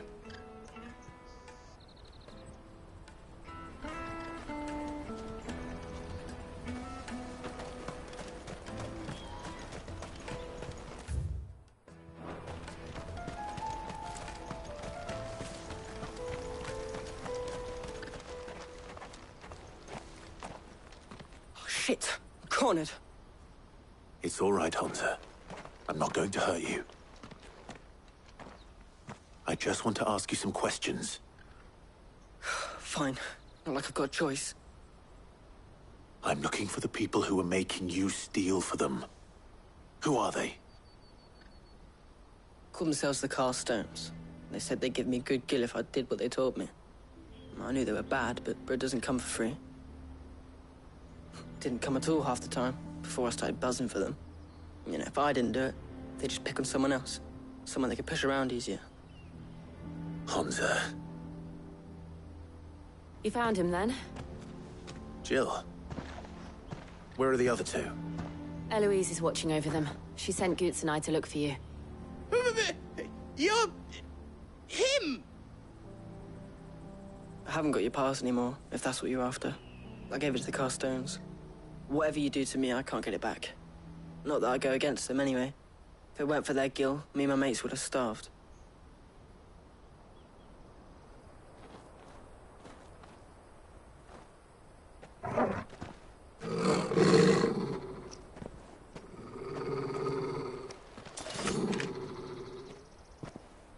Cowards. You will not force another child to do your bidding. Wait, we're not... Don't hurt him!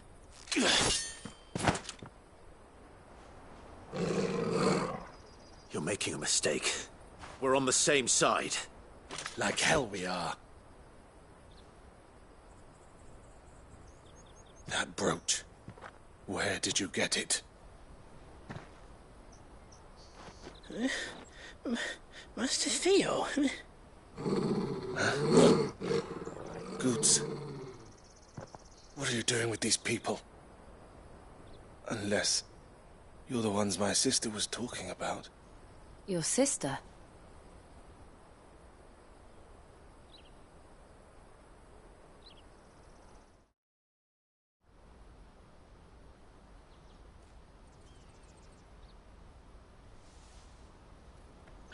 Eloise didn't tell us she had a brother. And why would she? I'm just a back and a blade.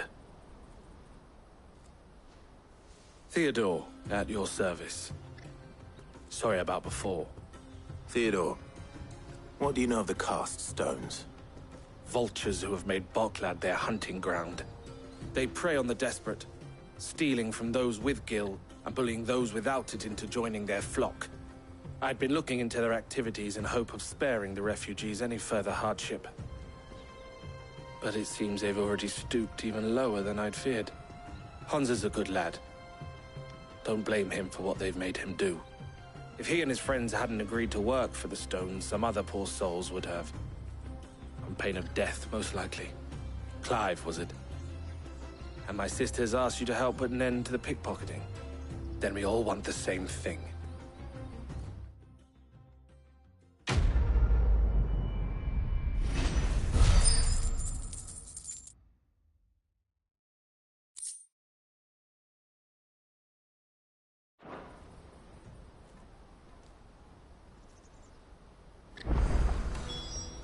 Oh, where is it? So, what's the plan? What else? We find the cast stones, and we crush them. You get your trader's pass back, and I make Boklad a safe place again. All right then. All right then. Honza,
Where are they camped? Don't worry. They'll never know you told us. Couldn't if I wanted to. They always come to town to collect the passes. Meet us outside the gate. I tried following them once, but they spotted me halfway down the trail. Said they'd string me up. We'll try it this time. Which way were they going? Back down the road towards Lateney's Cleft. To Lateney's Cleft, then.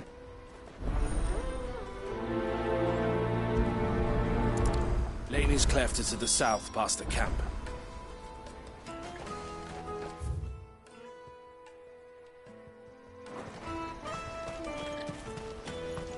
No, you better not have scared any of my birds.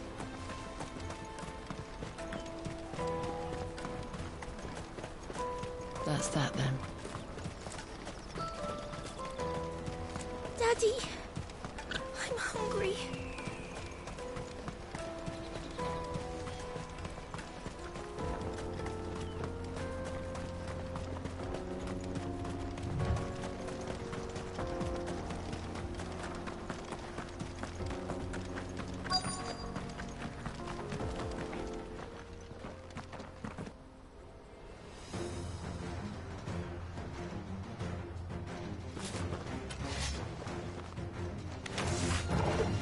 That's the one who's been sticking his nose in our business.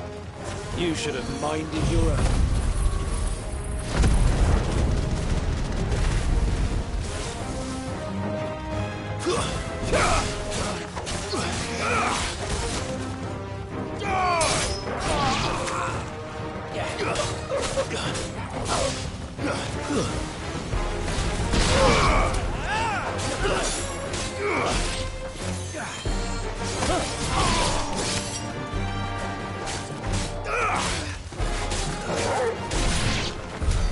I doubt these were the ringleaders.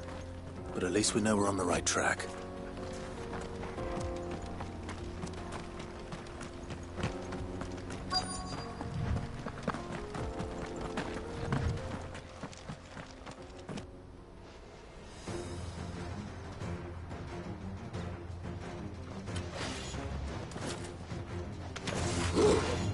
We got company!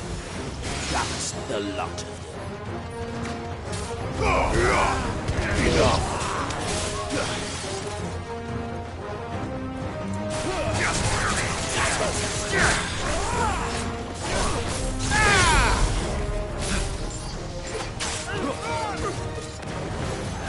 It's over.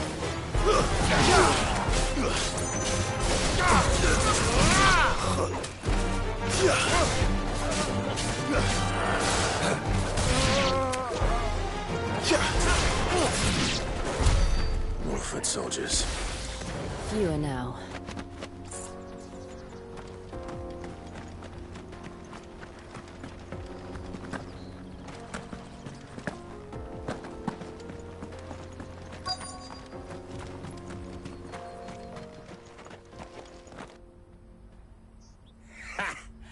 Not a bad haul today, eh? Aye.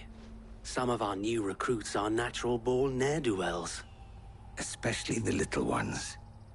That Hans has got nimble fingers, all right. It will be a shame when they chop them off. But till then, let's make the most of it. Scum. The leaders of the cast stones, I take it. They don't deserve any mercy, Clive. I wasn't planning on showing them any. We're ready when you are, Theodore. Oh, I'm ready.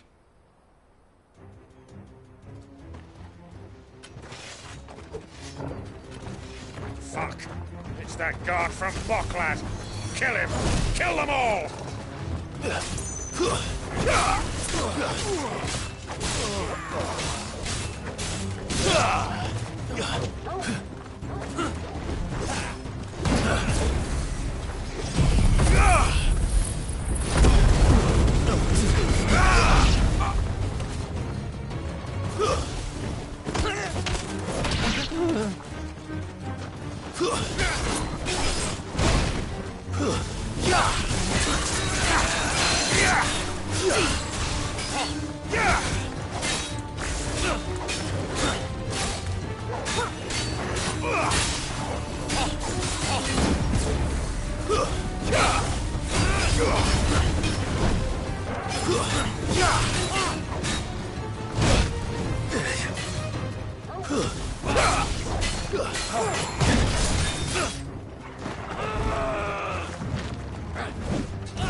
And they say crime doesn't pay.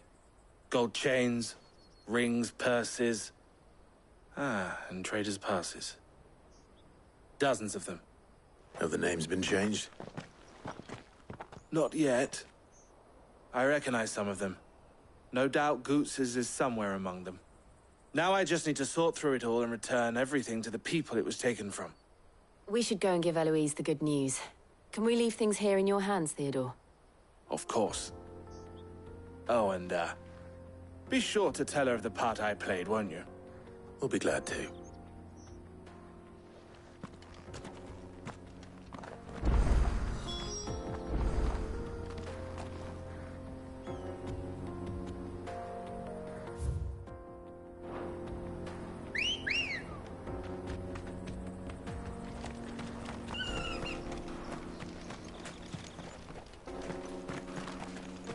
Goots's pass will be in here somewhere. It might take a while to find it, though. Good girl. Yeah!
No need to ride from here. There are no crystals here. We have to keep going. That's that, then.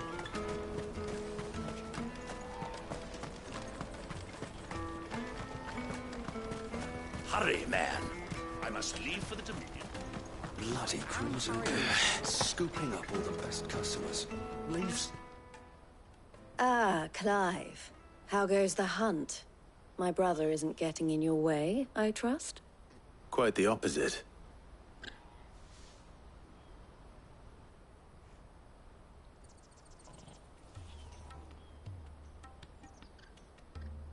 So it was the cast stones who were behind it all. Theo told me he'd been on their trail. And their demise solves 3 problems at a stroke.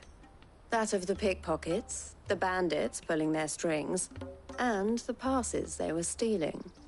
I only hope yours is among the items you recovered. Only time and Theo's return will tell. Speaking of whom, welcome home, dear brother. You are too kind, Eloise. Here, Clive. Goods' pass. Ask him to keep a closer eye on it from now on, would you? I will. Thank you. El, I've asked our boys to carry the rest of the goods back. Can I count on your help in sorting through it all? Of course. I'll make some space in the storeroom. I expect you'll soon be on your way then. But it wouldn't do to leave without introducing yourself properly. Would it now? Sid. Don't look so shocked. We're on the same side. I don't understand. As you now know all too well, we at the Crimson Caravans are always happy to help those in need. For a small fee, we will move anything that needs moving. Be that goods to market, or bearers away from it. I was the first my sister helped escape. If it wasn't for her, I'd have been branded as a boy. I had no idea. It just so happens that we are seeking to expand our operation. And who better to join forces with than the leader in the field? Wouldn't you agree, Theo? I would. It seems our purpose is the same in more ways than one. So what would you say to working together again? It would be our pleasure. And our honor. The honor is ours. Here, Clive. This is for you.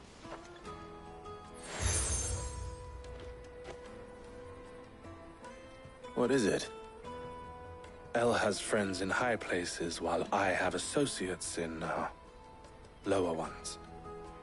That mark is proof that you're a friend to us both.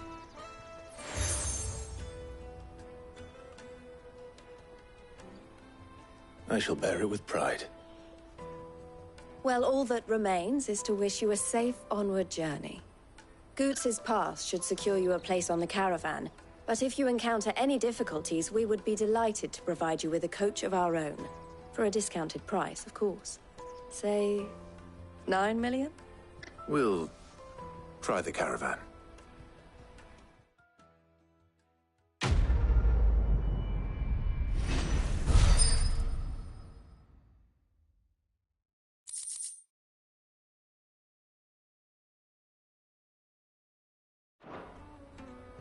Right then. Let's get this back to Goot.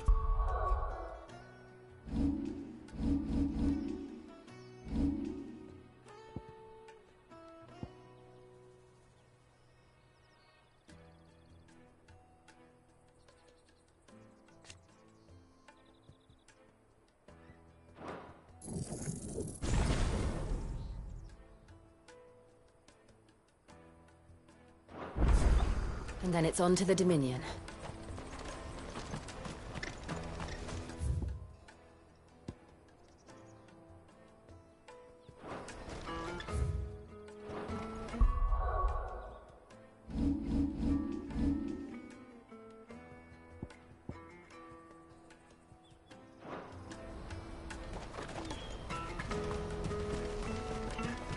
Let me carry your goods. Pardon me, but would you happen...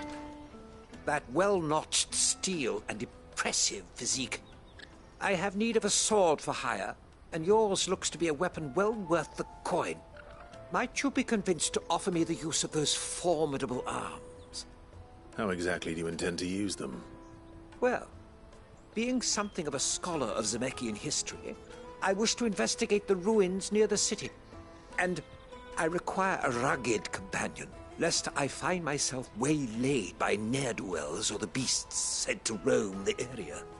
Should you accept, you will not only earn yourself material wealth, but partake of the true treasure that awaits us there. The rich and storied history of Zemeckis. Well, will you ever party to a finer proposition? My arms are yours. Wonderful! Then come. We must away. But where are we going? Along the old Zemeckis Road, and from there, onward to discovery. Quickly! There is not a moment to lose. Wait. Well, good luck with your ne'er-do-wells.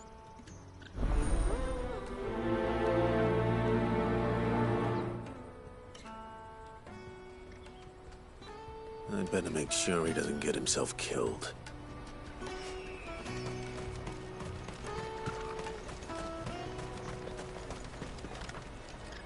I see you've been of some assistance to Eloise. Perhaps you can extend me the same kind... Perhaps. What would I be doing? Finding someone. You see, I've been having trouble with thieves. And despite the many... I was griping about my lot to a friend of mine a few days back, and he offered to track the culprits down. Now, Joseph's a sellsword, and a good one at that. But he's been gone days, and I'm beginning to fear the worst. Any idea where his search for the thieves might have taken him? The old Zemeckis Road, perhaps? He doubted that Joseph's lived a hard life. Made him grey long before his time. I can't imagine there are too many grey-haired sellswords around. Hopefully so.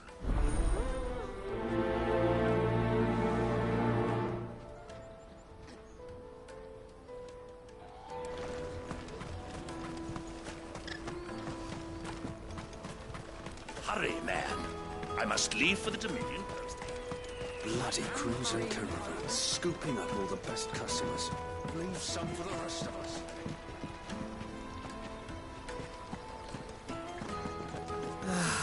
If I knew where Now I just need to see about getting the work. I want to know right away. Bad news. Good, actually. Something worth celebrating for a change. Only trouble is, the serving girl's still new to the job, so I can't leave her while I go and invite those I'd like to celebrate with.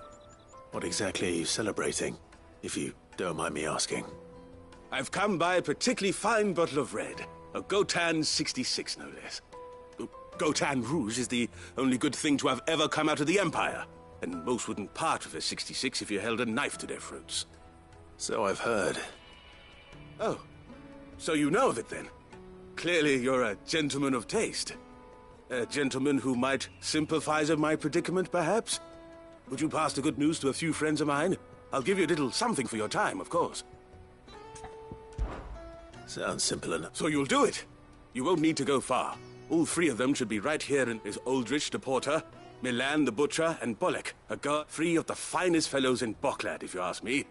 Tell them to come to the tavern when they stop by again when you let them know, and I'll give you your... I'll be right back.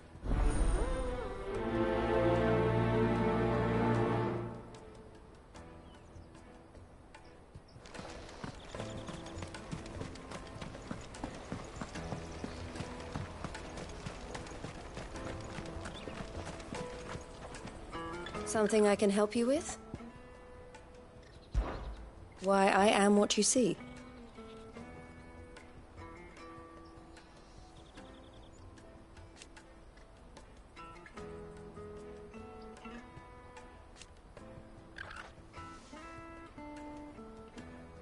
It can be a risky business.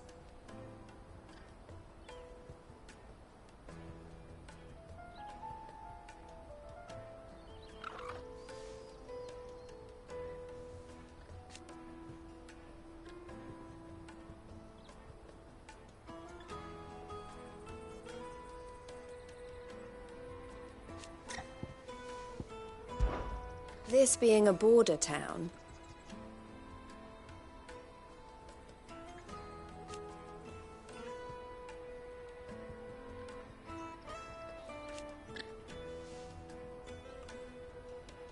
Or at least, it did.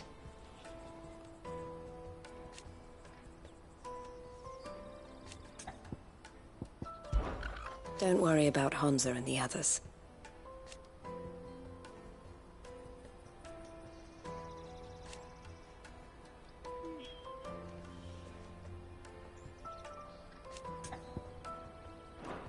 Best of luck, Sid. And how might the Crimson Caravan serve you to...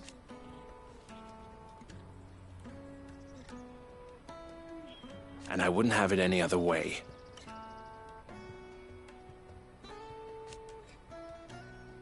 All the better.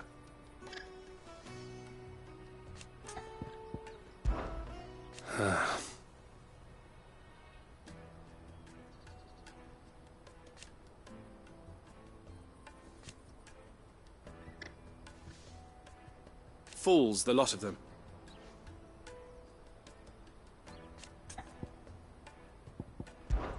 Criminals and cowards.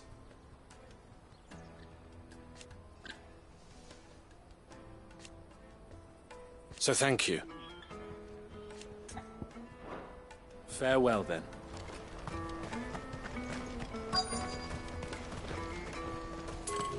Out of my sight, wretch! I've no use for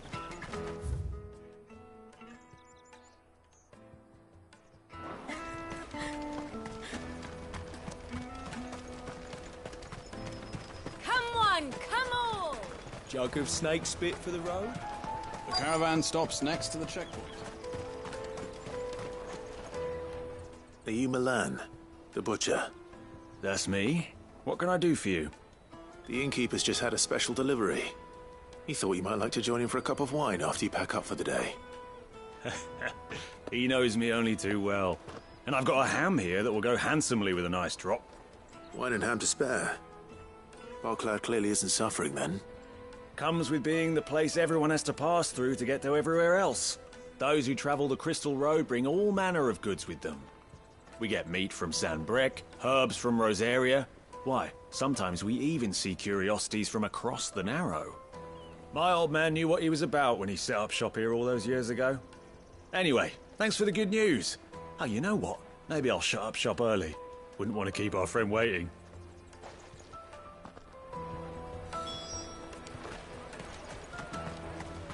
You won't find anything of this quality in Twinside. tight-fisted swines. Let us through! I'm looking for Bolek. I was told he'd be guarding the gate. Well, you found him. You're not here to enlist, I take it? The innkeeper sent me. He's just taken delivery of a rare vintage, a Gotan 66. He thought you might like a cup. I've never said no to a goat hand. I'm not about to start now. Thanks for letting me know. You must be a busy man. The market would be flooded with refugees if we weren't here to stem the flow. Oh, my heart goes out to them, all right, but we've got our orders. No papers, no passage. Plenty try to slip past us nonetheless. And every now and then, one of them's foolish enough to try and force their way through. And when they do, well, things can get nasty. You know what? That wine's sounding better by the moment. The Empire's your enemy, not us.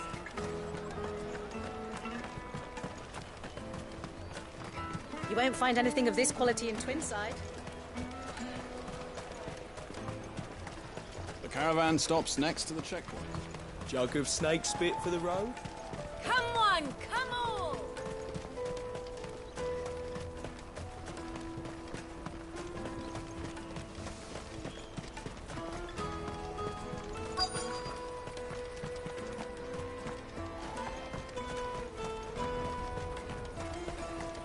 Hurry, man. I've been asked to find Aldrich, the porter. I don't suppose that's you, is it? That's me right enough. You need something delivered? The innkeeper sent me. He said there's a cup of Gotan 66 with your name on it when you're done for the day. A 66? Look at me. If he's just got hold of it now, it must have been in the crates he had me carry down from San Brec. From the Empire to Bocklad. You must be a braver man than most. That's a treacherous route at the best of times. Such is the porter's lot. There's not a patch of storm these feet haven't traipsed across. It's Oriflamme one day, then off to Canva the next. The farther you're willing to go, the fatter the purse.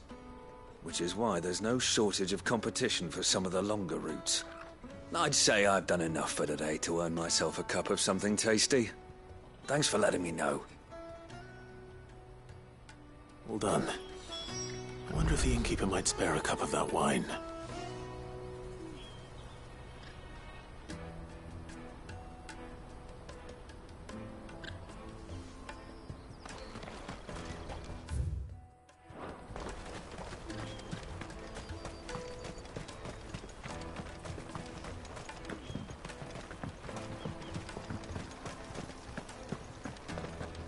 If I knew arrivals. I spoke to your friends. They'll be along soon. That's fantastic news. Thank you kindly. It's been a while since we all sat down together. And the way I see it, that wine is as much theirs as it is my own. How so?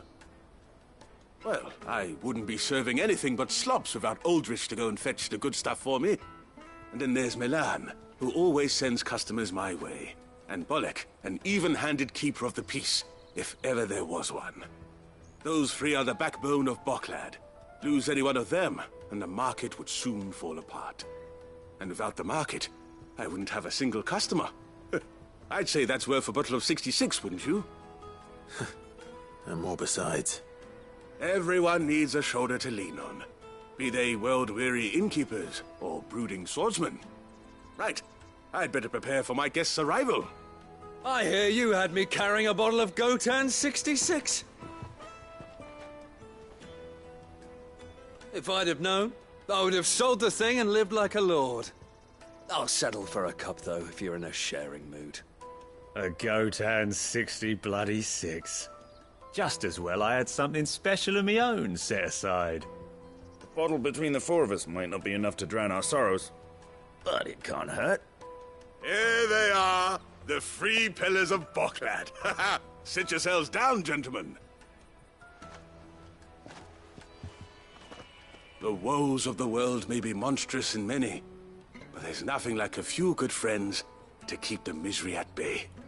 Never a truer word spoken.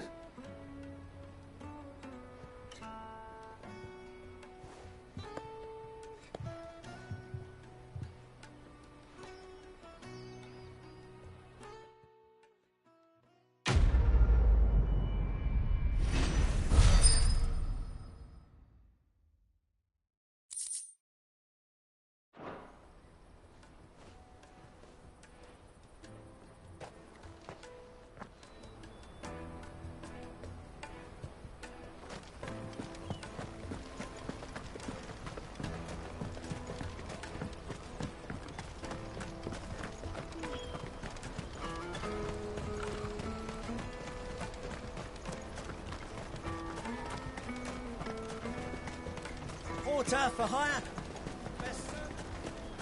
That's that then. Daddy, I'm hungry. What do you want? I've no coin on me. Just information. Has a sellsword passed through here? Grey hair. Now you mention it, there was a young man with salt in his mane sneaking around out there a while back. Which way did he go? How am I supposed to know? Buggered off down the road, I expect. Now why don't you do the same and leave me be?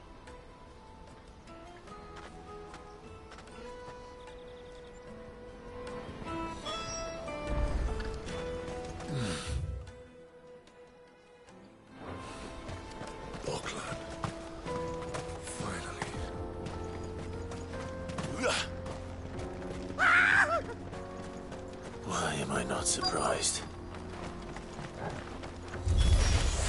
You'll hand over your coin if no one's good for you.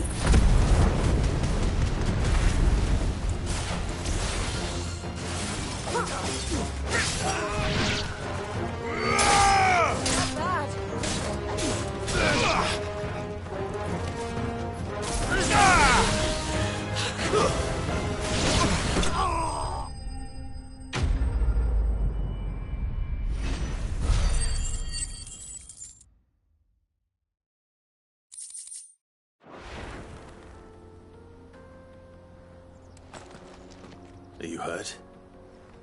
Happily not, good sir. Thanks to you. More importantly, we have arrived. Now, feast your eyes upon the marvel with colossal vessels. Dash airships, we call them. With very little thought to what wonders such a word might oblige me, if you would. Does anything strike you as peculiar about this particular Though we ourselves find fallen ruins to be nigh indestructible, whatever gouged the final sin from the rock cleaved clean through the structure you see before you. A tantalizing mystery, no doubt. But merely one of... Come, good sir. Our expedition continues, and we still have much to learn.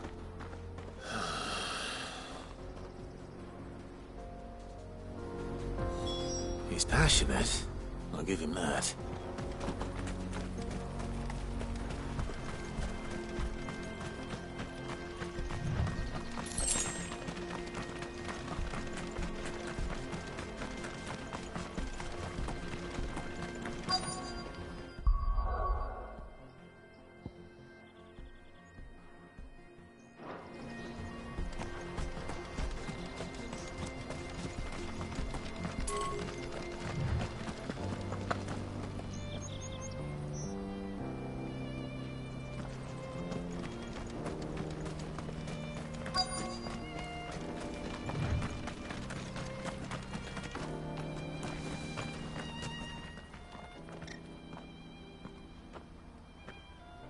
We don't want any trouble. Neither do I. I'm looking for someone. A grey-haired mercenary.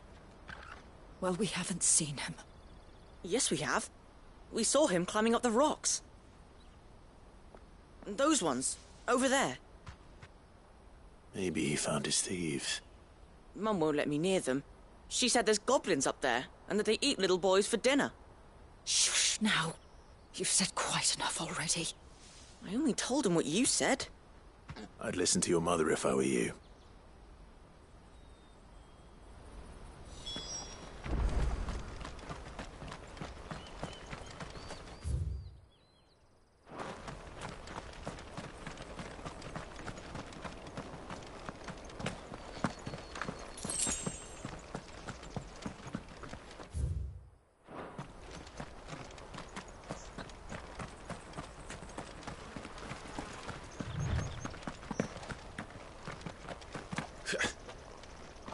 Did those thieves really lug their stolen wares all the way out here?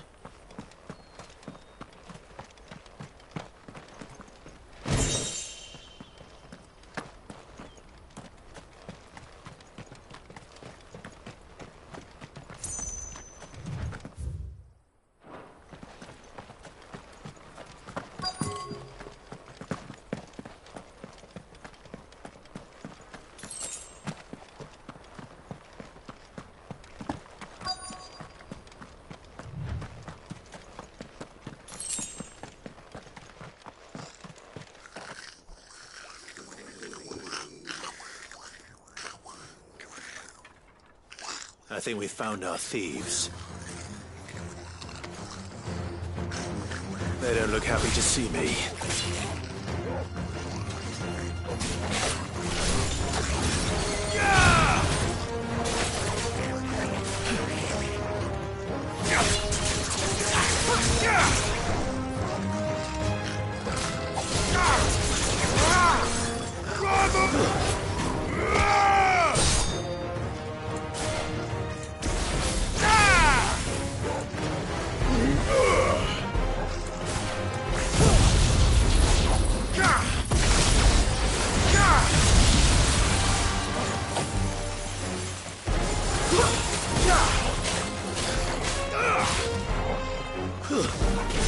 Stay down!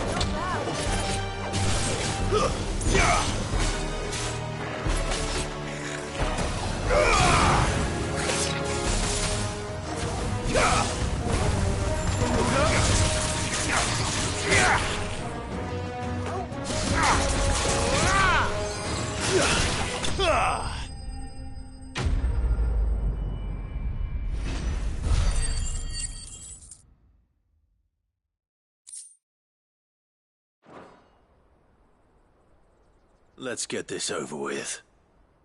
Stop! Don't kill him, he's just protecting his home. Joseph? So the boy was right. I don't know you. Your porter friend sent me to find you. She was worried you might have got yourself killed. Have I been gone that long? It wasn't hard finding the thieves. The problem was knowing what to do with them when I did. I take it things are more complicated than they appear.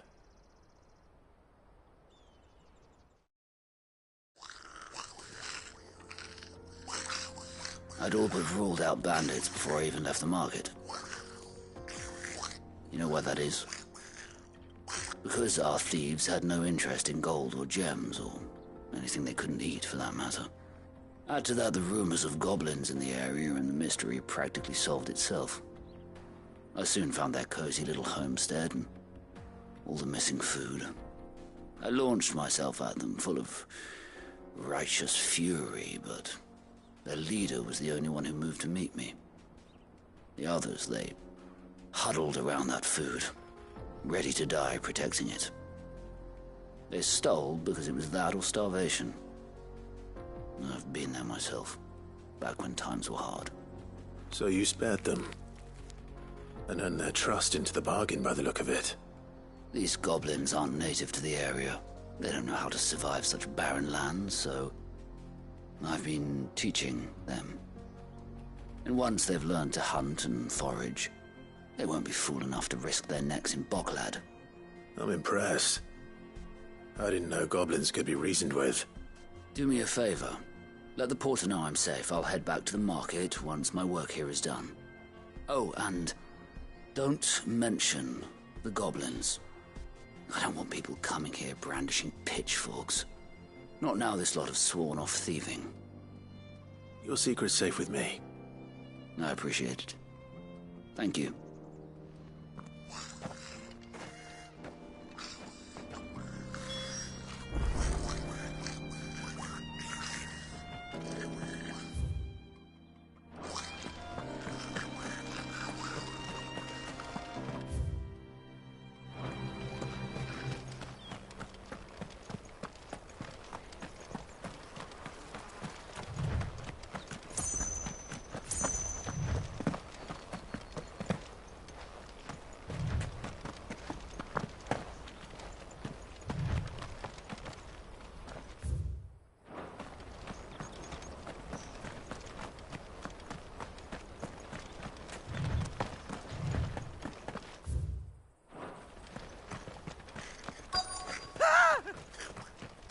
No.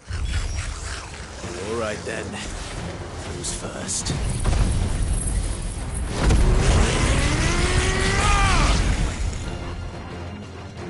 Garuda!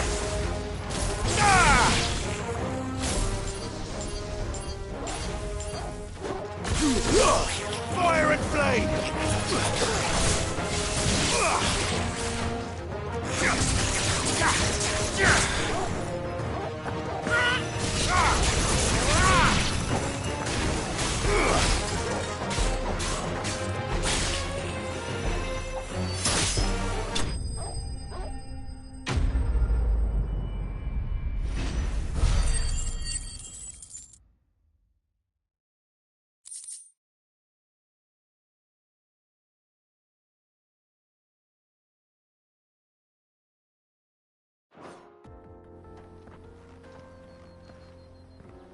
You're going to get yourself killed.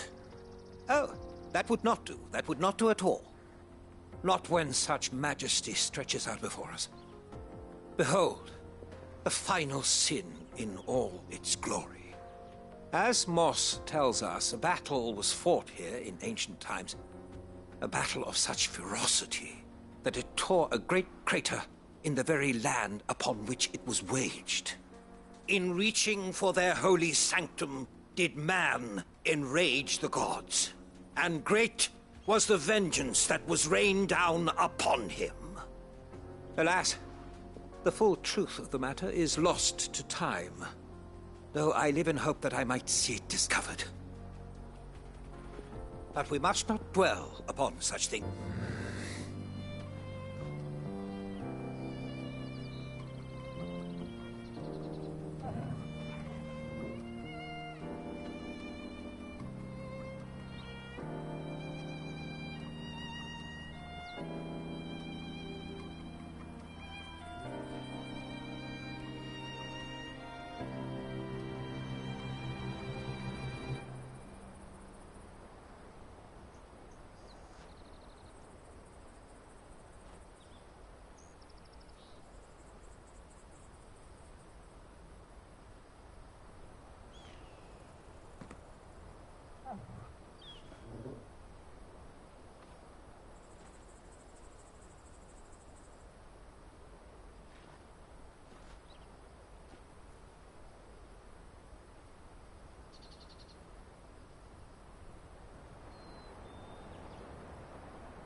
really got himself into trouble this time.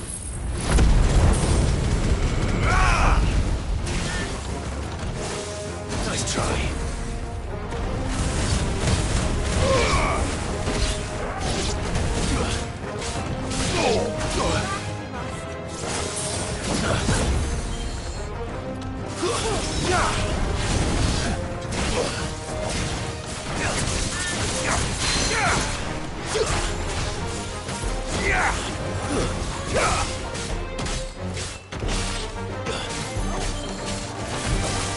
Nice try.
Still in one piece? It would seem so. Once more I am in your debt. And once more you impress me with your prowess. These were no ordinary foes, but ones we in the field call echoes. Though Moss the Chronicler concurs with the legends in attributing the fall of Zemeckis to a wrath wrought upon mankind by the gods, he offers little in the way of explanation. Could the ruins we see before us here, in all their elaborate beauty, perhaps suggest an answer? Could the construction of such miraculous edifices have been considered an encroachment upon the province of the divine? Alas, all is mere speculation. But one day, perhaps, I will learn the truth. Not if you keep running headfirst into trouble. You are right, of course. And not only have you plucked me repeatedly from the jaws of death, you have proven yourself a willing audience to my ramblings. Glad to help, but didn't you say you came here to investigate something? I fear I may have rather overstated the case on that front. In truth, a captive ear was all I really desired. You see, even my fellow scholars have grown somewhat weary of my musings of late. And so I came upon the idea of purchasing a companion. A captive audience, if you will. That's what this was all about. I am afraid so. And now, my good man, it is high time we returned whence we came. Fine. Just don't go running off this time.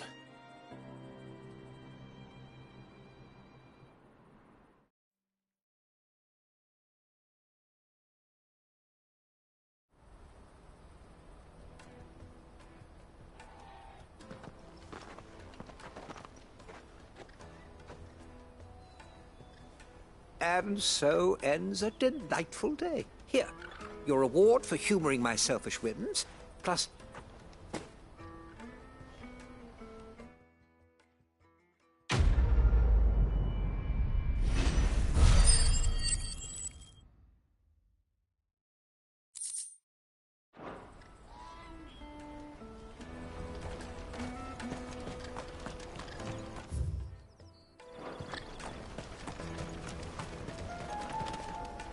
Joseph's fine.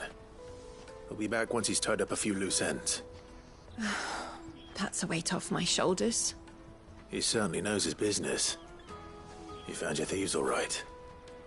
And I dare say they won't be coming back. A good man to have around, that Joseph. And if he says there'll be no more thieving, that's good enough for me. Thank you for putting my mind at ease. Here, for your troubles.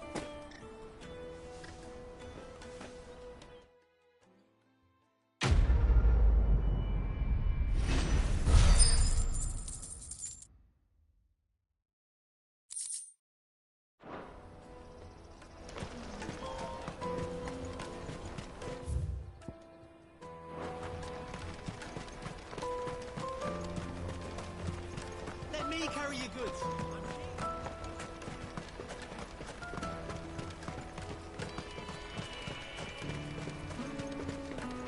Come on, come all! Juicy pears! Slake your thirst without a crystal. What I really want to be. Here you are, Goods. Try not to lose it again. Me pass! You found it! Oh, thank you so much. Nan would have killed me if I'd come back without it.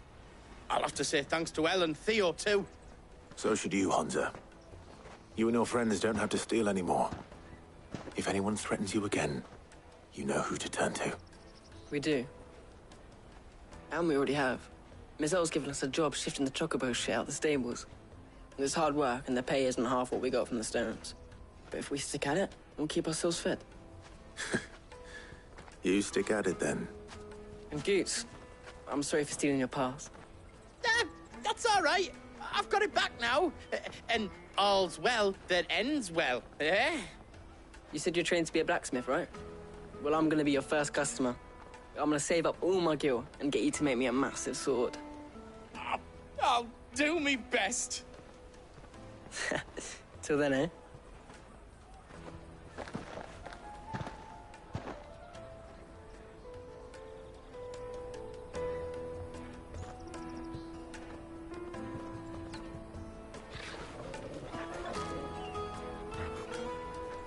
All right.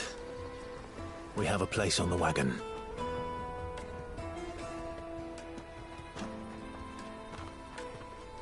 Remember, Goots, we're mercenaries. You hired us to protect you. Mercenaries. And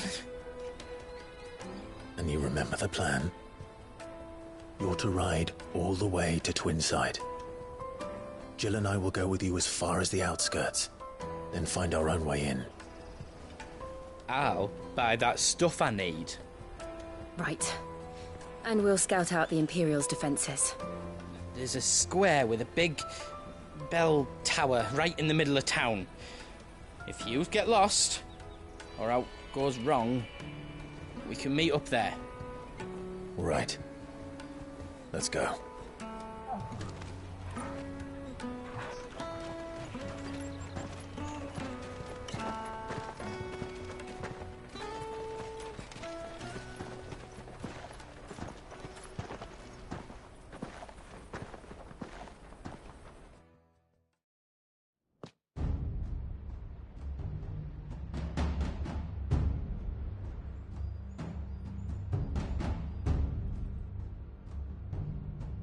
I see. And you're quite certain your father has no knowledge of Ultima? I am. I have no difficulty believing a sinister force has come to exert an influence on Sanbrek. But be that as it may, it is yet to claim my father. For better or worse, his radiance speaks his own mind. Then the fiend works from the shadows. I confess, when first you told me of this fiend, I had my doubts, and more than a few at that. A beast that labors to plunge Valisthea into turmoil, all in pursuit of your brother. But that wound is proof enough that evil is afoot. Then I have your answer, Your Highness. You will join me in my fight. I cannot. Not yet. Your Highness, please. As you are aware, the Dalmekian army is at our gates. They have lost their mother crystal, and with it all hope of a negotiated withdrawal. It is but a matter of time before they invade. If Bahamut is not here to meet them, my people will be slaughtered. Though not by Hugo Kupka, thanks to Ultima's machinations. I know the fate of your people weighs heavy on your conscience, but if we do not put an end to Ultima's plans, they shall face a far darker fate. The chaos he would wreak would sweep all of Valisthea into the abyss. The lives of every man, woman, and child in the Twins are at stake. I believe what you say, Phoenix. But I have duties of my own, and I must discharge them. Come what may.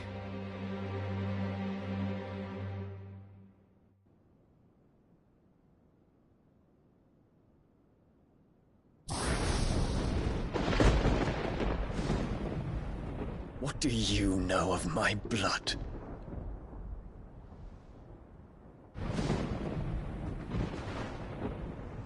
I know that it is wholly unworthy of the highest offices of state, which rightly belong to those of purer breeding. Alas. Your bloodline runs through the Oriflamme gutter, from a whore who weighed her child's worth in gil. Have you threatened my father?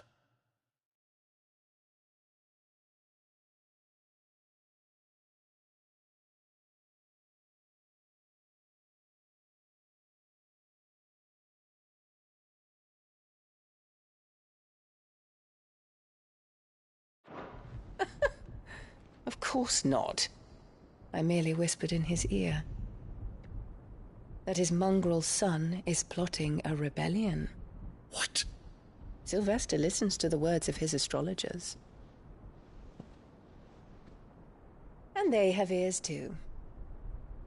You have been feeding them your lies! Should you remain loyal to Emperor Olivier, his radiance may yet crown your head with laurel, and not with tar. Fork-tongued witch!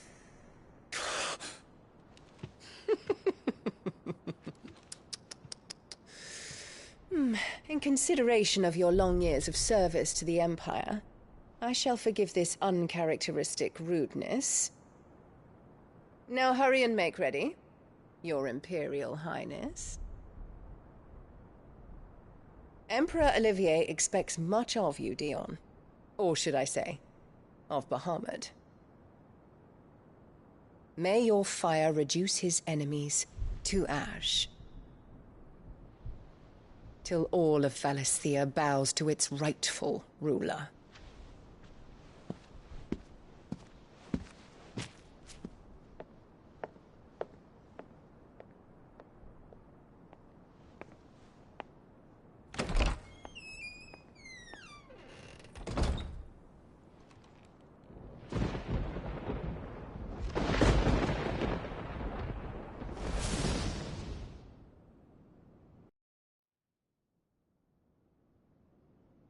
There is another darkness that has taken hold of Sanbreque.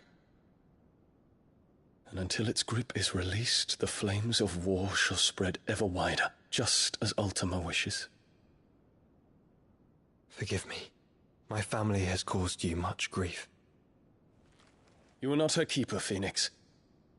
This is a matter for the Imperial household now, and as a member of that household, it falls to me to resolve it.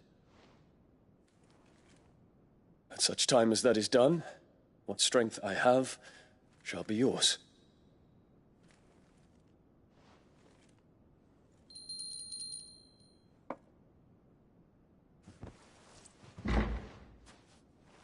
Thank you, Your Highness.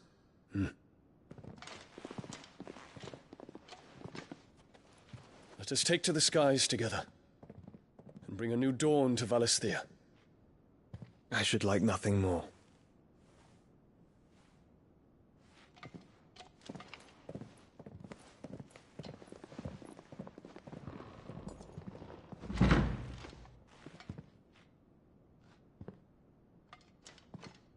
Terence.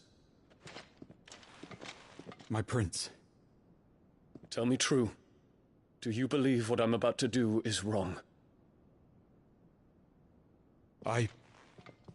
We dragoons have but one leader, Your Highness. and we shall follow him unto the very end. Thank you. And this is my decree. For their crimes against the crown, the traitorous Annabella and her usurping son shall be put to death, and the Empire restored.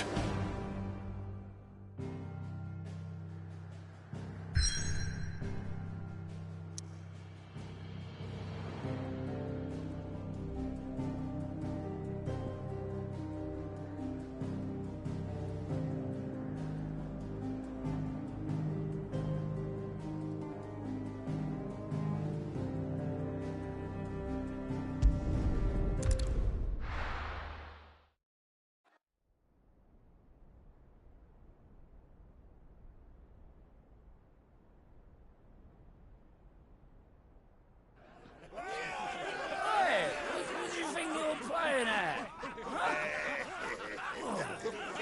I'm trying to stop you getting eaten by a fucking wolf. That's what. Come on. One would never guess that these people stood on the brink of war. And they're afraid. They turn to drink to forget their fears. Anything you want to forget?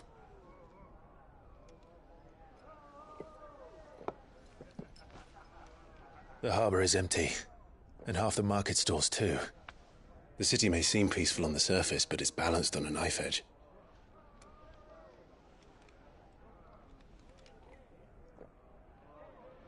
Were we to give it a nudge, it might be just the distraction we need to reach the Mother Crystal. I thought you might say that. We should send for Gav. We'll need someone to keep the fires we start from going out. And we can busy ourselves scheming until he gets here. I'll send a Stolas then.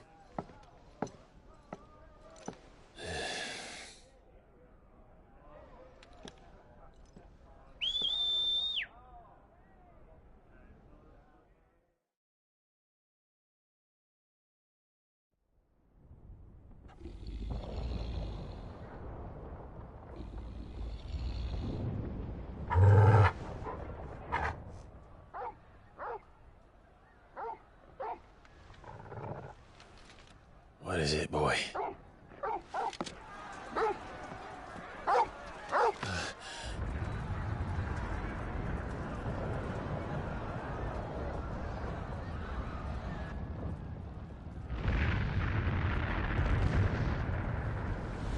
Quickly, run!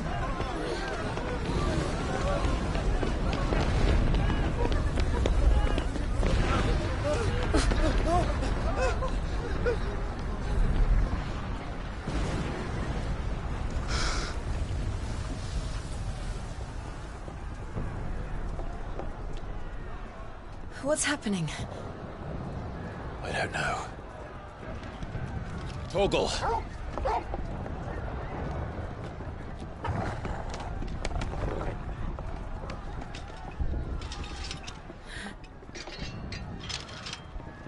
This way.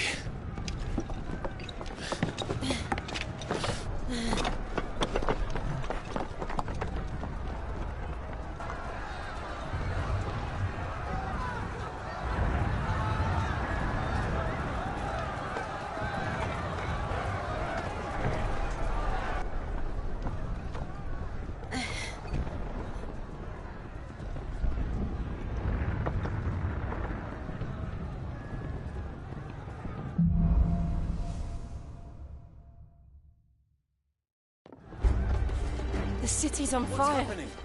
I'm sure Goots is fine. He'll be making for the square. The one with the bell tower. In the middle of town, right?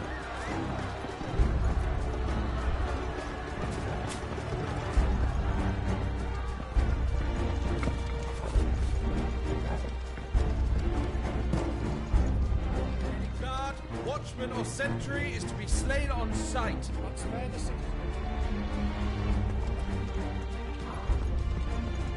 Those were Imperial Dragoons.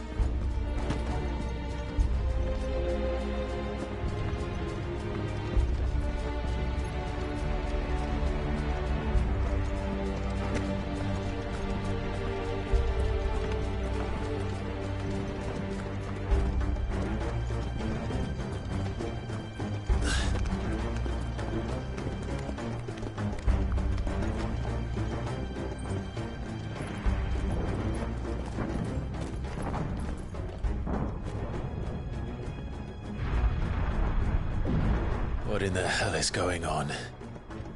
Let's go and see. Right.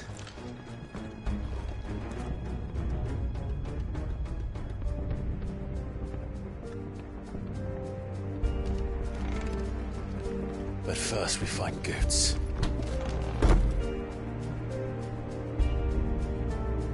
I just hope he's all right.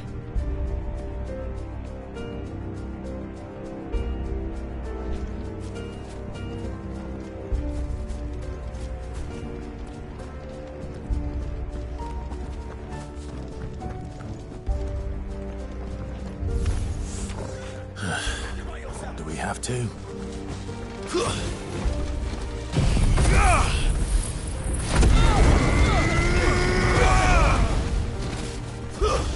Stay down!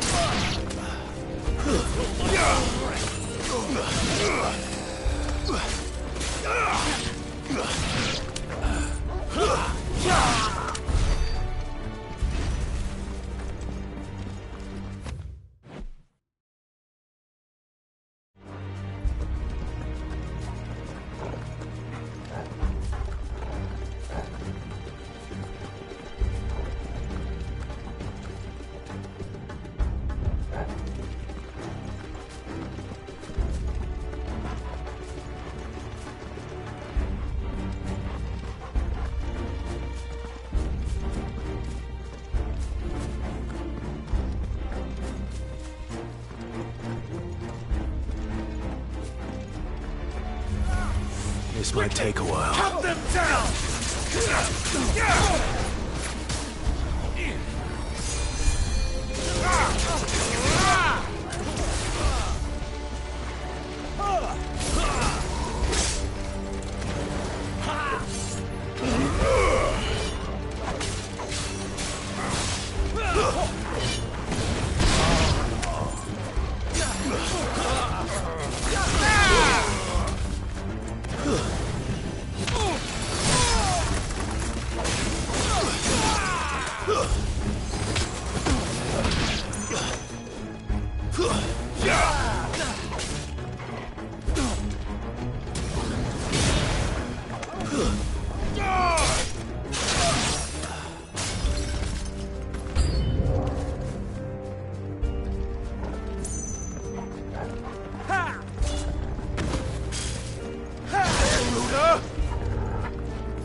Fine hound.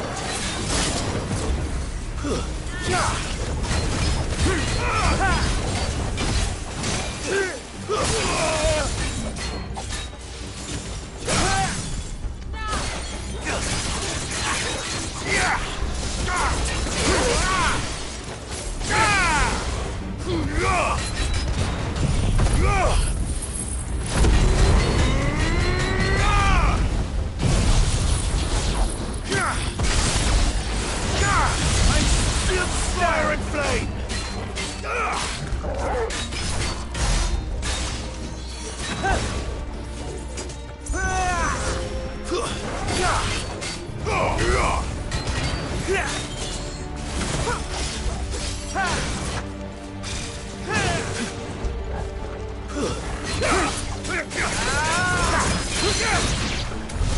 There's no doubt about it.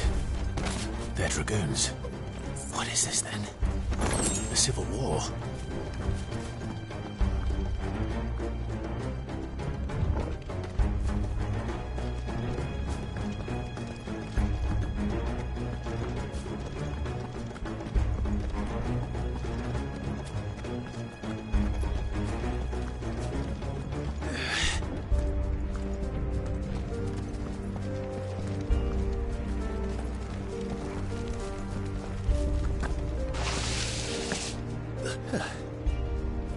Never thought I'd be glad to fall into a sewer.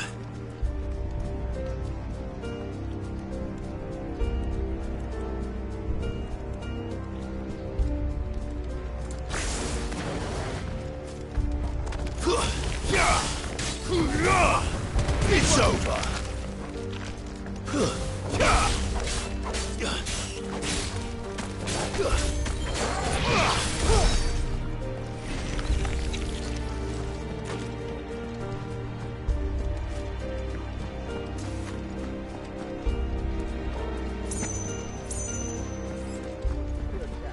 None of the enemy forces remain. They gather on them.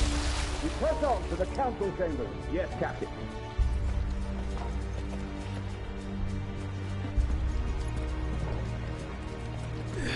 What of the men and women in the market district?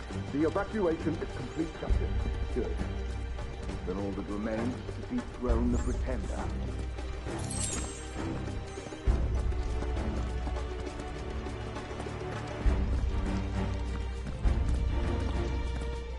There it is. The bell tower. Right. Let's go.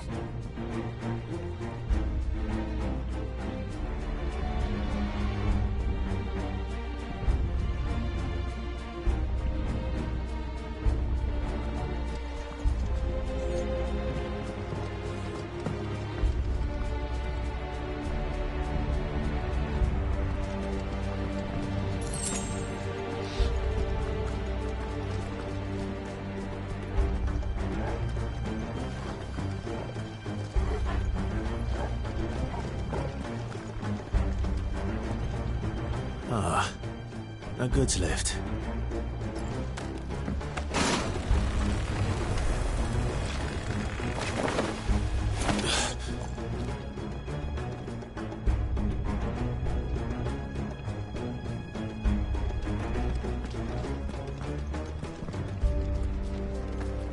Where in Gringer's name did you come from?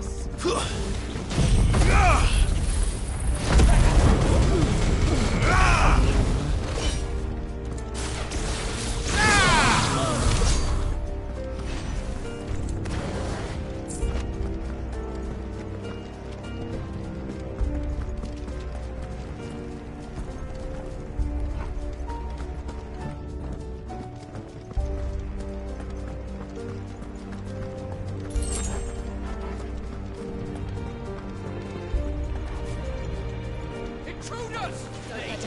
Defend the gate!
Nice try.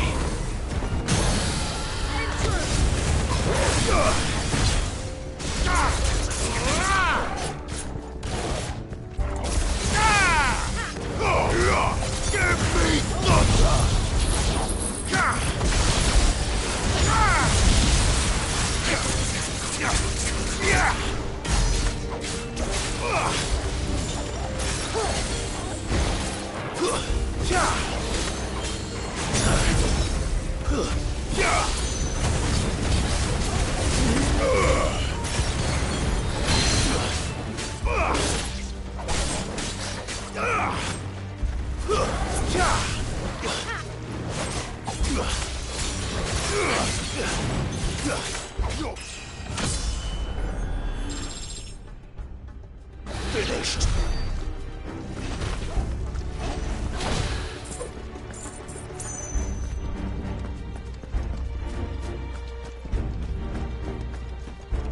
Damn it. We'll have to find a way around.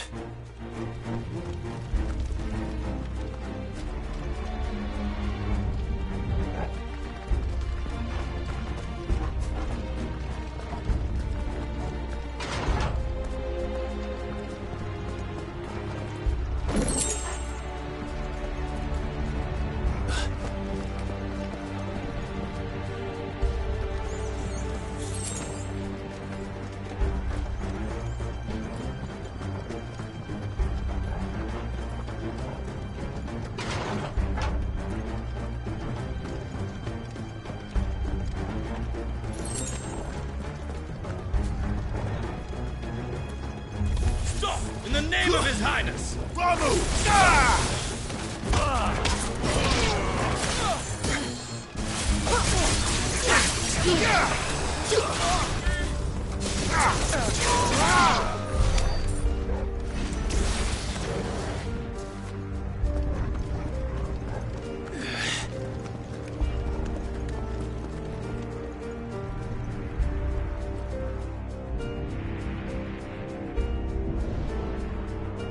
Hold on, kids. We're coming.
Time to fight.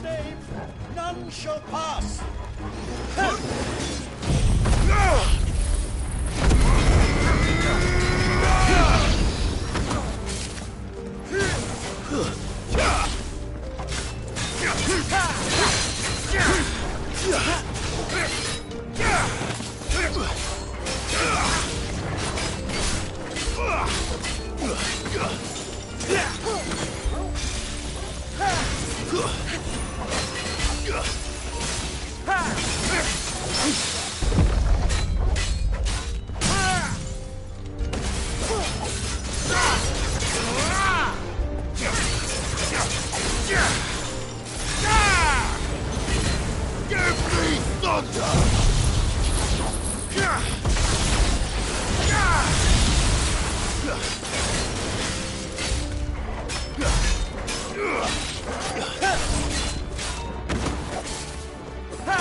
Father will live on!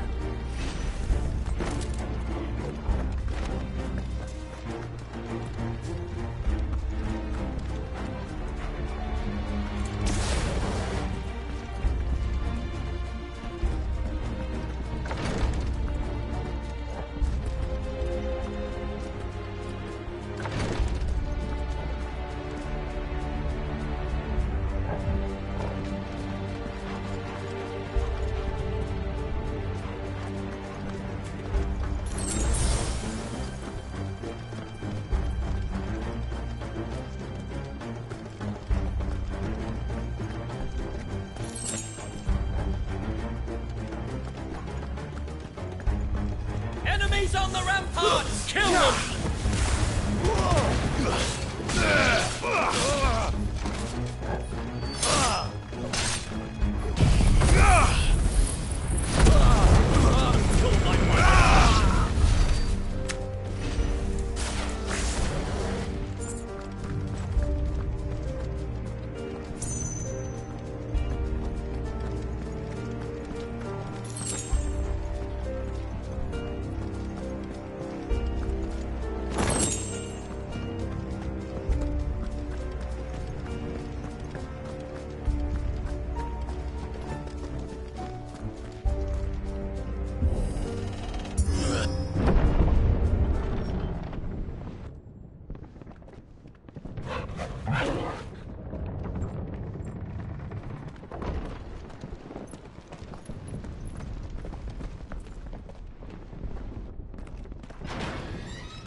Can you see him anywhere?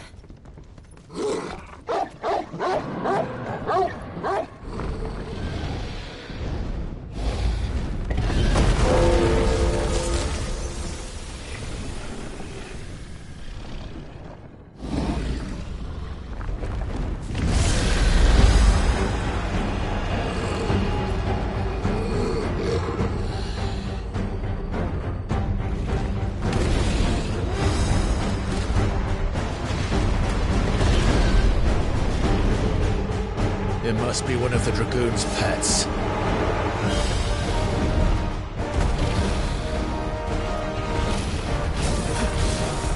Nice try.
Guess we're all ready.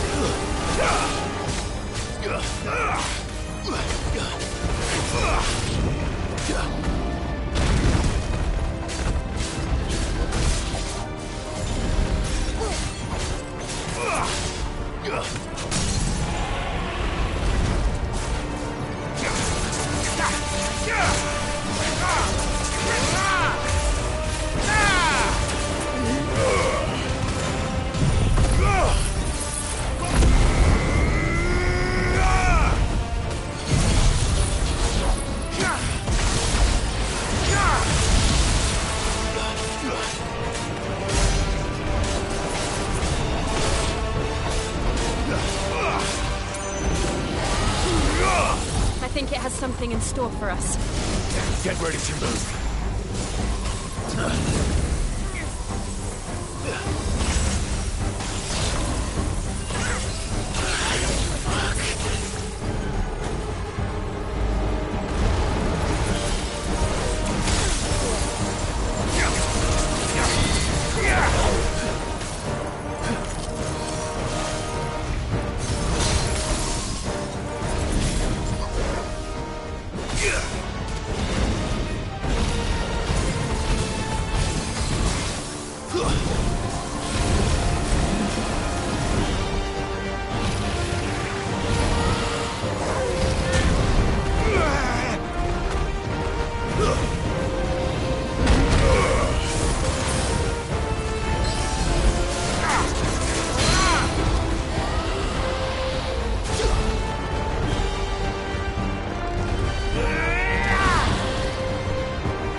Nice try.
Over here, Clive!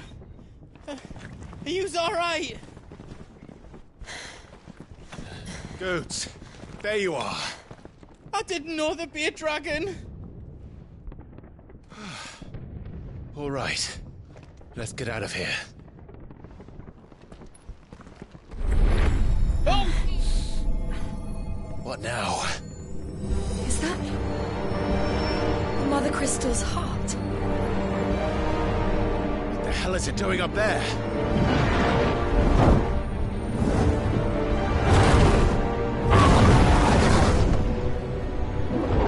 Bahamut.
Your Highness, don't do this.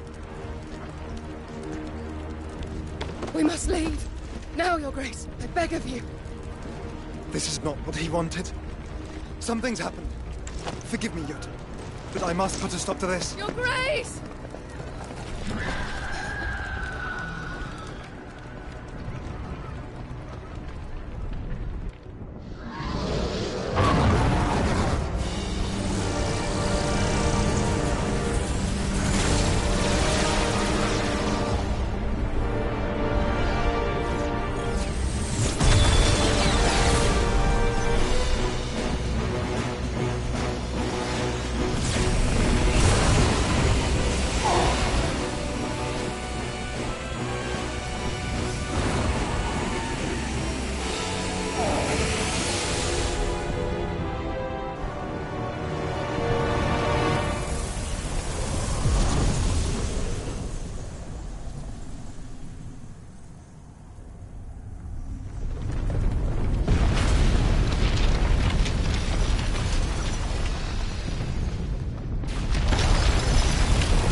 So, what do we do now, then?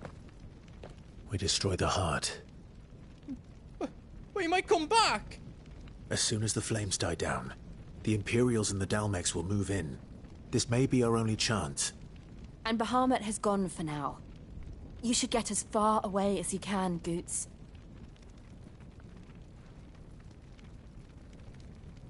What? And leave you lot in the lurch? I can't do that. If you're staying, then so am I. I packed everything up before I made a run for it, so if there's out you need, just ask. But I won't be giving it away for free. Nan'd never forgive us if I did. Thank you, Goots.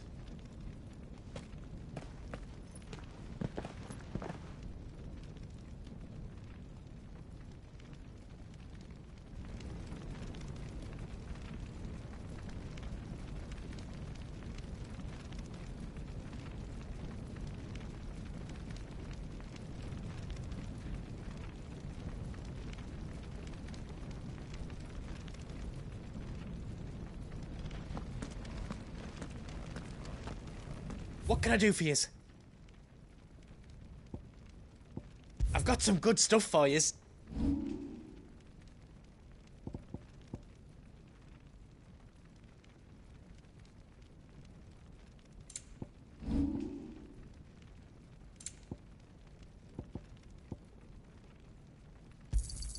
Thank you. Is there else you need?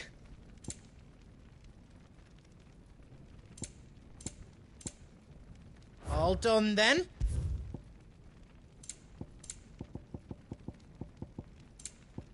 Anything else I can make for you?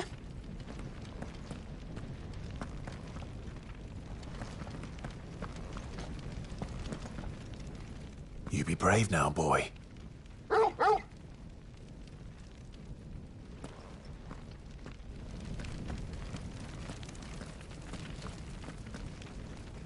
Drake's tail is right there, Clive. It's time to free Storm from the Crystal's curse.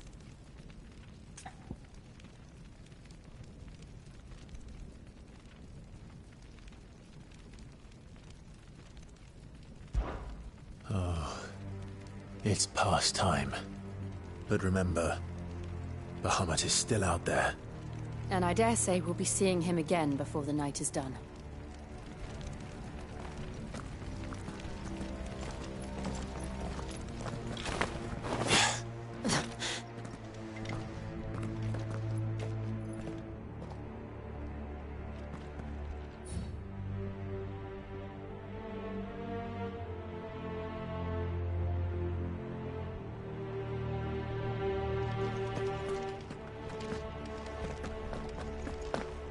No more roads.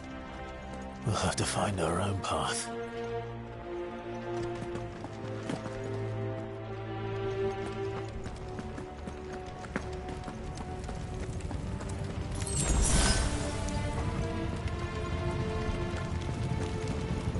Do you feel that, Clive?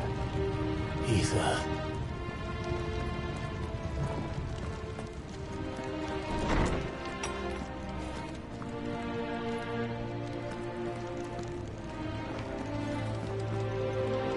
Just what we need. Another flood. It's already turned them. Then there's no reason to hold back.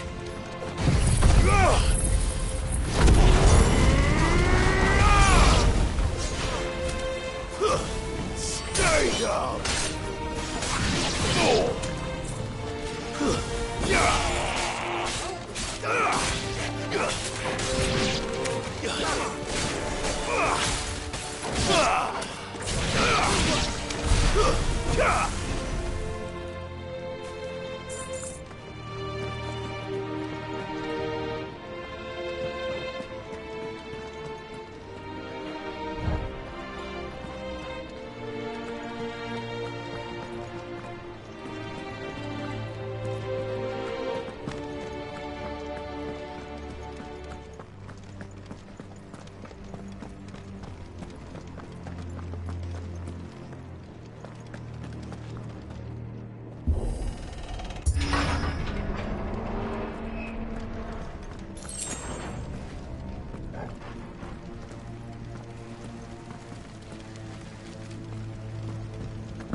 must be a way to climb up.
Is that the Phoenix?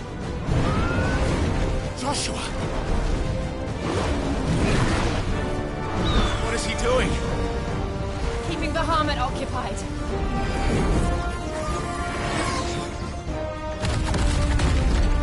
Joshua! Joshua!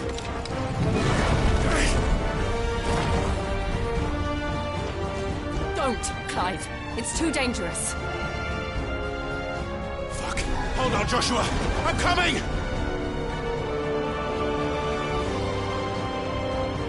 We have to save him. And we will. We just need to keep moving.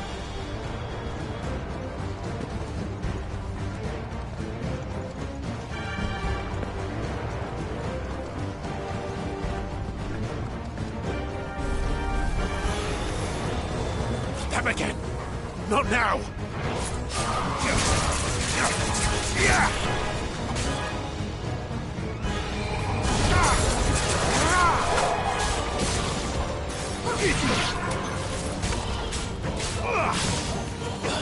You're finished!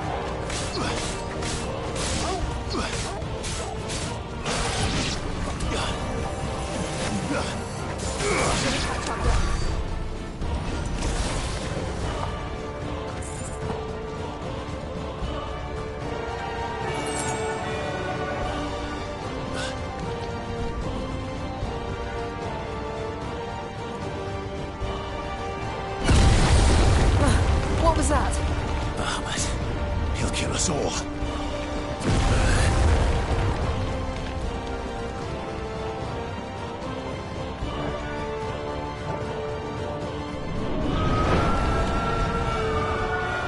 There he is.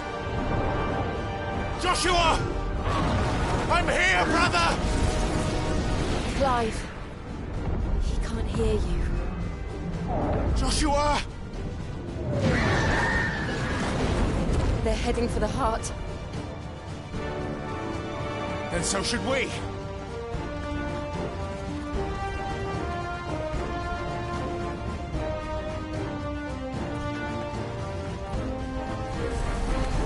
Don't bother.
Don't have time for this!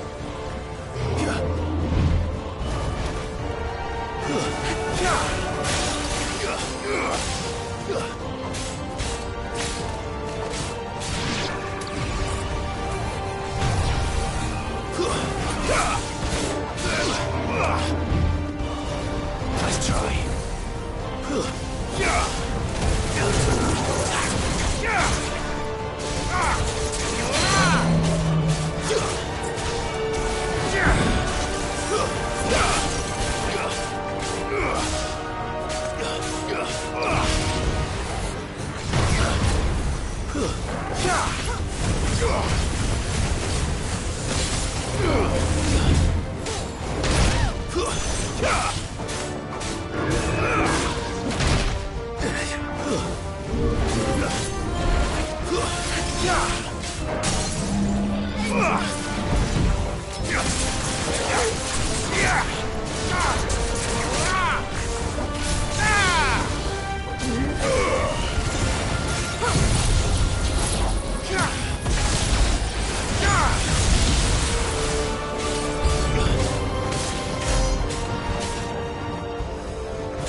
Are those the council chambers?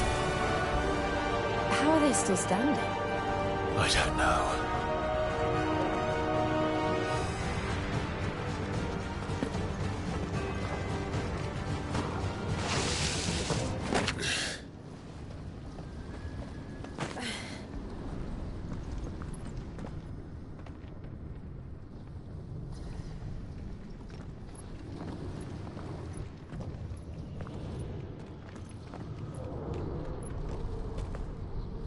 He'll be all right, Clive. He's a survivor.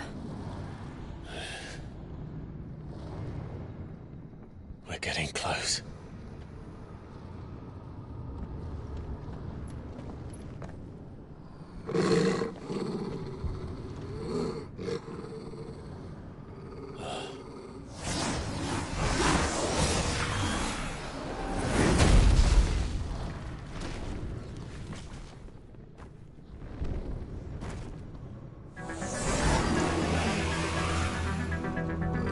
Looks like somebody doesn't want us getting any closer. I don't care what it wants. Neither do I.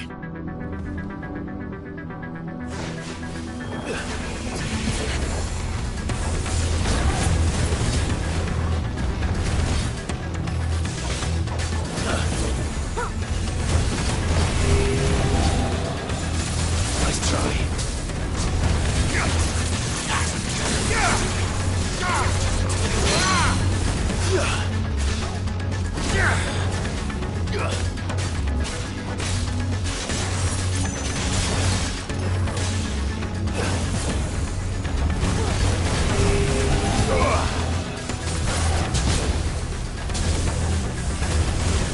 Nice try.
Let's try.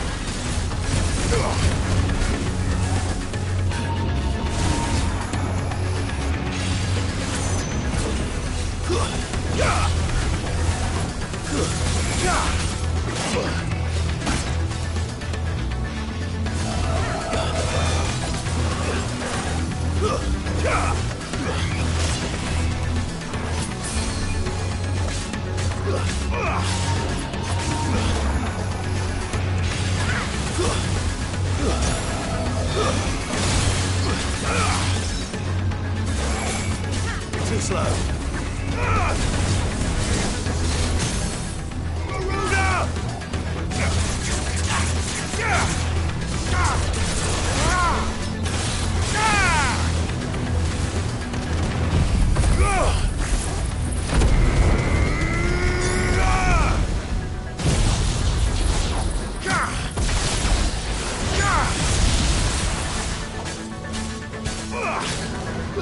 I needed that.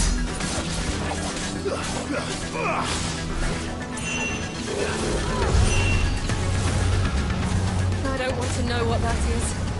We have to end this right now.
Glad you're here.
These beasts... they're getting stronger. We can think about them later. Right now, there's only one thing we need to focus on. The heart.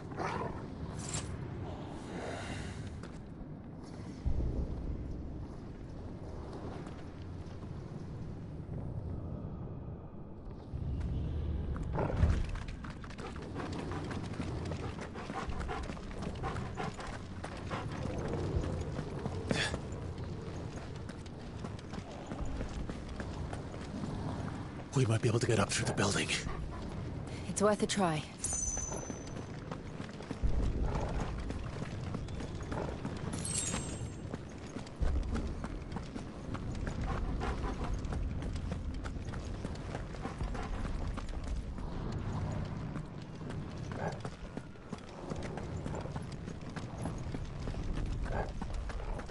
Quiet. There's someone up there.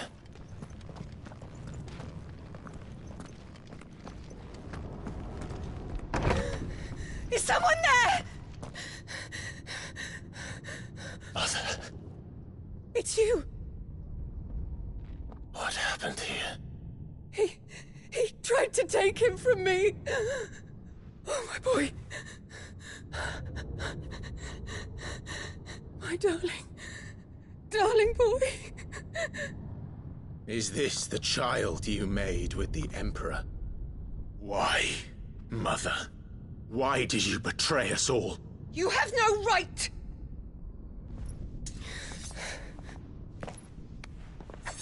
Answer him. We took you in, savage. Show some respect for those who raised you.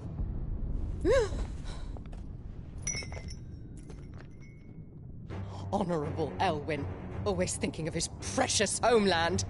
But what worth is a homeland in a world beset by the Blight? Father did not seek to protect his country. He sought to protect his people. A leader's duty is not to protect his people. It is to protect the source of his sovereignty. The noble blood that runs in his family's veins. So long as this bloodline remains unbroken, what does it matter if a nation falls? One can always found another. Unlike him, I did my duty. I preserved my line. I bore a son of the noblest blood, to whom the whole world might kneel. That is why I gave Rosaria to Sambrek, that I might join my line with the Lesages and birth a savior of this benighted land, blessed by both Bahamut and the Phoenix! You sold your country for a child. Why did he need another? You had Joshua. I had nothing. You were always your father's son, so very strong and bold and daring, and yet you failed to awaken. Would that Joshua had been granted 1/10 of your strength? Oh! How the nobles laughed that Elwyn's firstborn was surely the son of a concubine, and my own, not long for this world. The shame of it! The shame of being slandered by one's inferiors! How could you ever know how that feels? It should have been you! Why didn't the Phoenix choose you? Joshua's every waking moment was spent trying to shoulder the burden that you and the Phoenix and the Duchy foisted on him. That's why I became his shield. To help bear the weight. But what did you do? You betrayed your own blood and surrendered your son to his fate! Joshua, my darling boy. I never meant to hurt him. The soldiers' orders were clear. He was to be spared. Why did you survive when the only one I truly cared for died? What? Have you not looked out of the window? Joshua is here! The Phoenix lives on! He's battling Bahamut as we speak!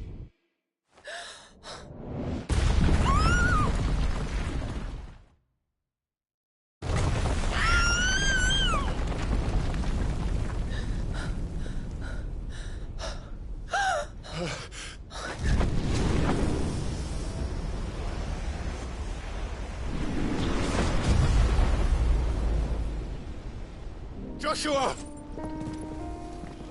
Wake up!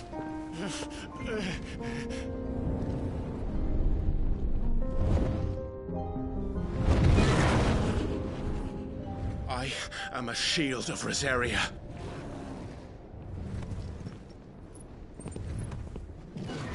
And I will do my duty. What are you...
ever seen.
Thank the Founder!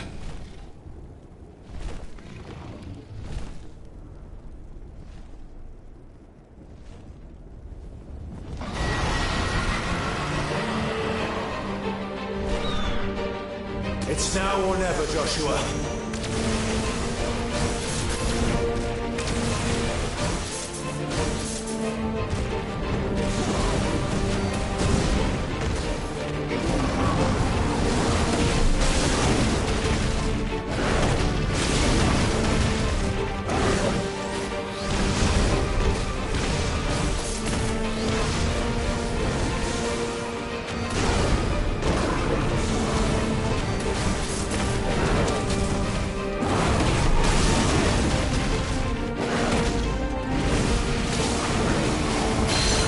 Done yet.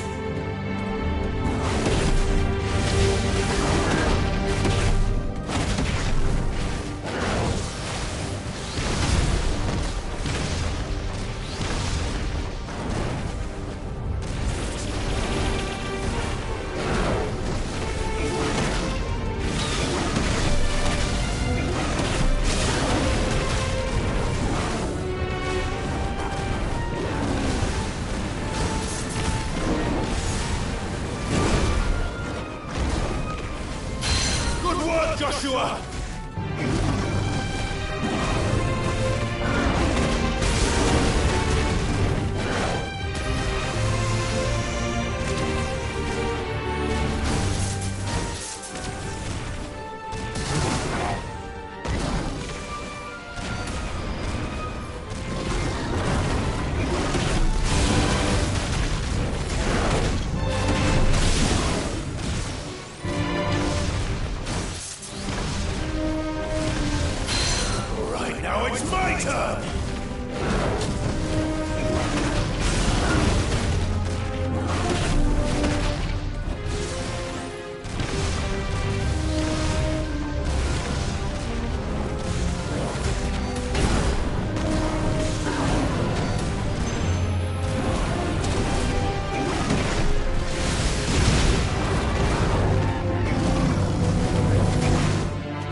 Thank you, brother.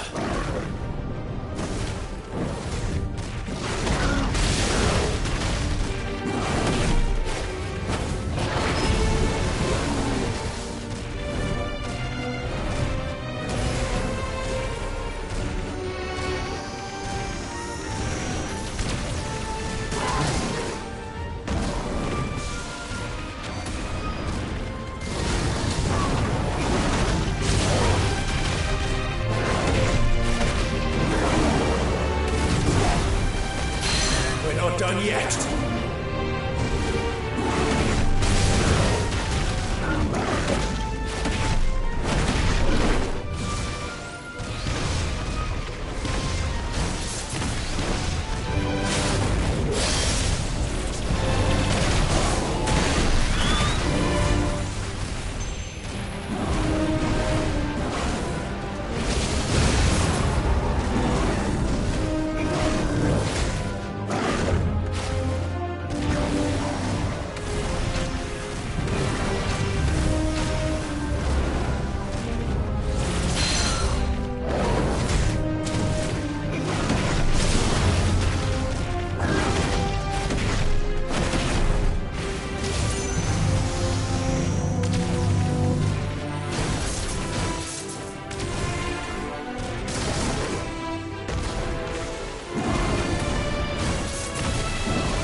What now?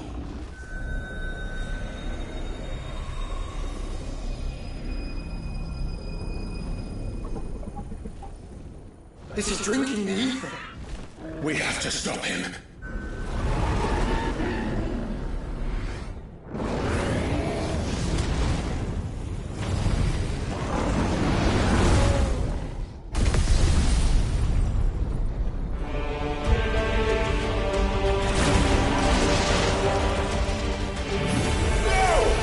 I'm here.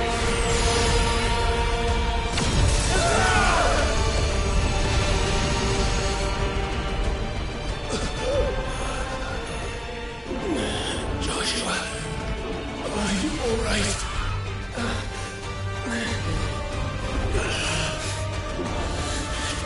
Damn it. You have to be stronger than this. Come on, Ifrit. Show us your true power.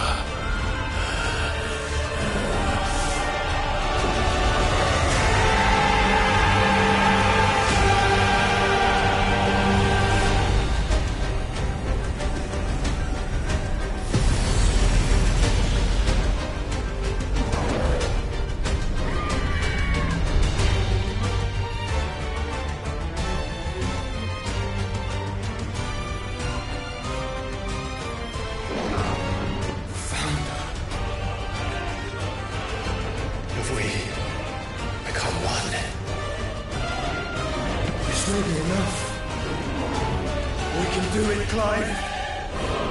And we will. Together.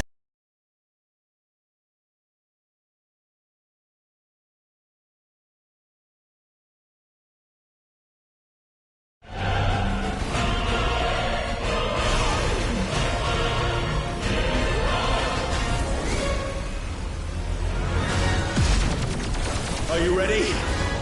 Ready!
How can we hope to match such power? By trusting in our own.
in the hell?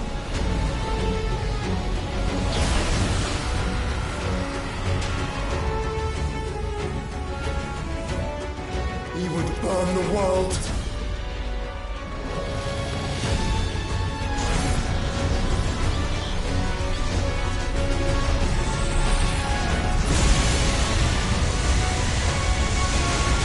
Not today.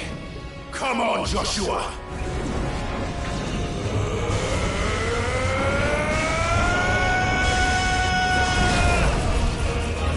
This ends now!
Dion!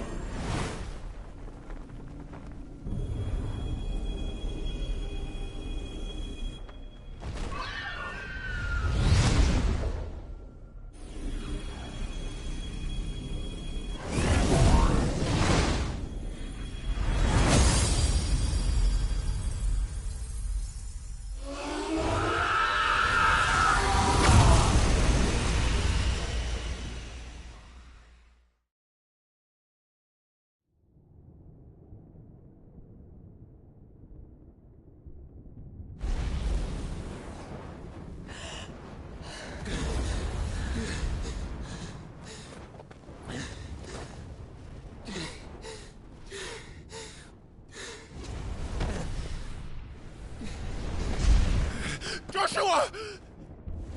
Clive!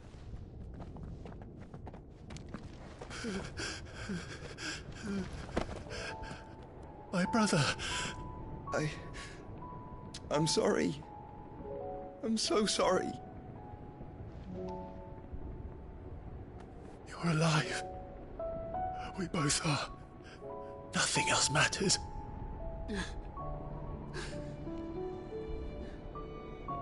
I never dared hope that I would see this day.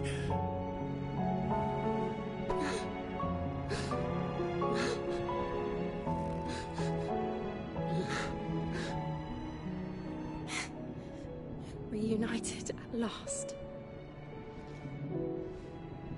Jill.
There. It is done. The demon that would tear our house apart is no more. Father.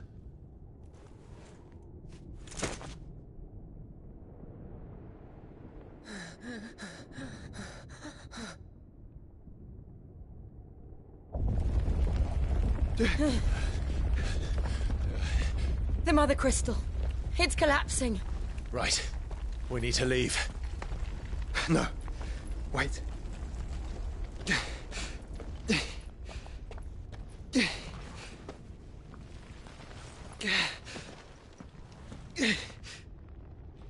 I owe him a debt. Fine.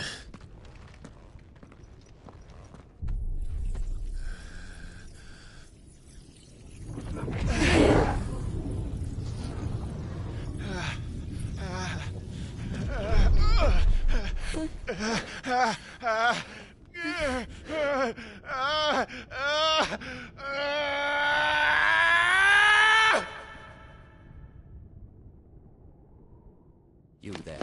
Tell me what section it. Little as you. Take point of spirit. Don't reinforce the walls. May not be the ground. Situation. Report, Captain. It could be The fires have spread. Can nothing be done to call them off? I regret not, Your Radiance. The Dragoons answer to none but His Imperial Highness. The Council is powerless to intervene. We're hearing reports of rebel Madness is this, Dion. throughout the neighboring districts. Focus all efforts on extinguishing the fires around the capital. The city can wait. What about stocks of weapons and armor? This is not the work. Don't you dally, man, go! Your Radiance. Are the doors Your locked? orders, right? And I want you to find out Make sure the doors are locked. Dalmec's movements. By the light! Dion, have you taken leave of your senses? Call off the Dragoons at once! Fear not. The populace will come to no harm at their hands.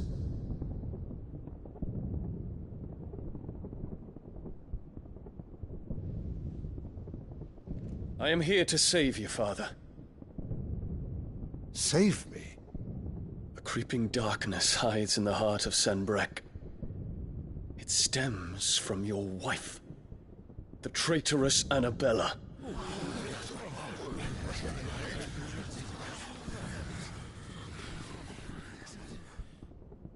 Not another word, Dion. Father, though you may not see it, the darkness has taken hold of you. It has made you forget yourself. But I bid you remember, there was a time when you ruled not with cruelty, but with compassion. Why now do you turn your back on your people? Why now do you seek to stoke the fires of war? You too have borne witness to this change, Your Eminences. And you know, as well as I, who is responsible for it. A puppet now sits upon the throne, but cut his strings, and the Master loses her power! What? Dion, you bear steel before your Emperor? Guards! Take him!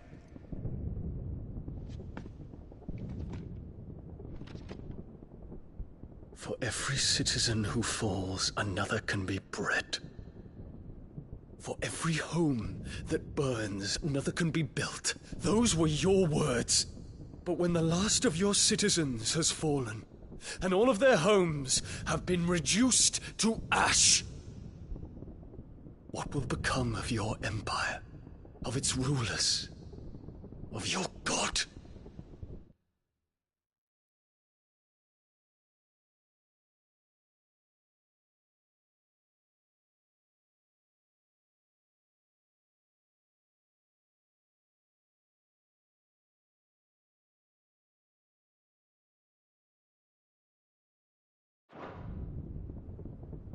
As the mother crystals crumble one by one, and the blight sweeps in to claim all that we hold dear, our people look to their emperor for protection. Yet he lay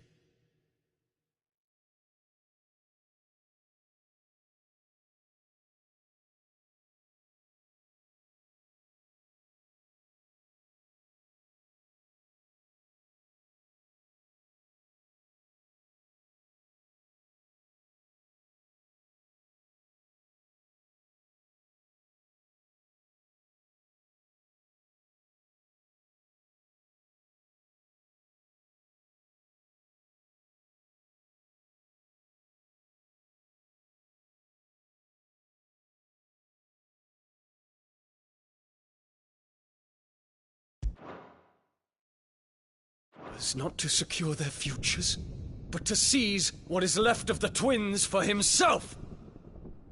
Even if it should come at the cost of everything his loyal citizens have labored to build! Dion, you must understand. A small price to pay, is it not? You've been blessed with great power, Dion. Enough to win me the world. So go, claim Valisthea for me, brother.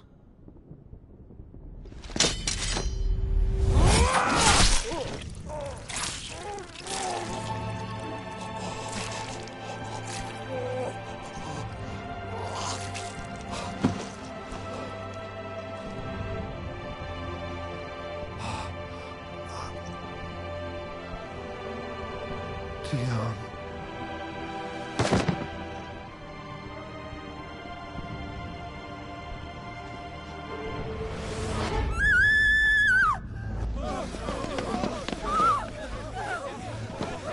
Gods! Gods! Father. Poor father. How he doted on his children. That he would die to protect me was plain. It was but a matter of when. You planned this? You did well to endure so long. But you broke in the end, as I knew you would. And now Muthos approaches. Put him to the proof. I would see if he breaks. Go, Bahamut. Kinslayer.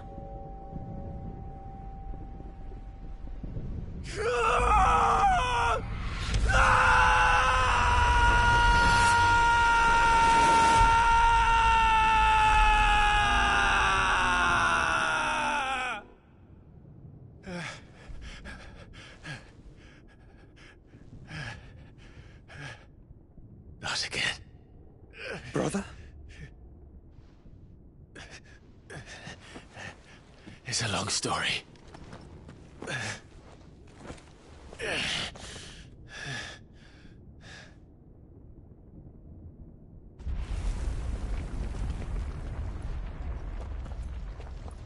You cannot stay here, Mother. Come. Take my hand.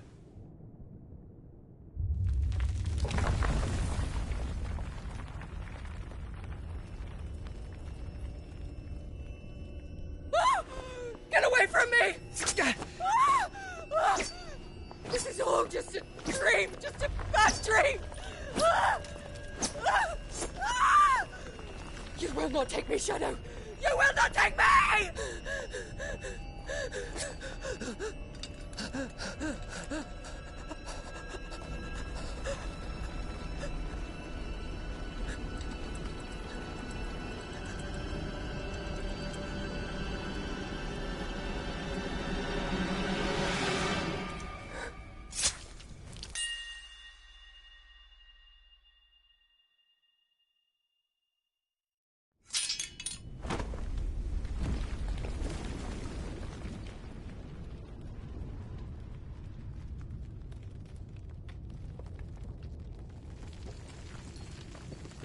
Mother.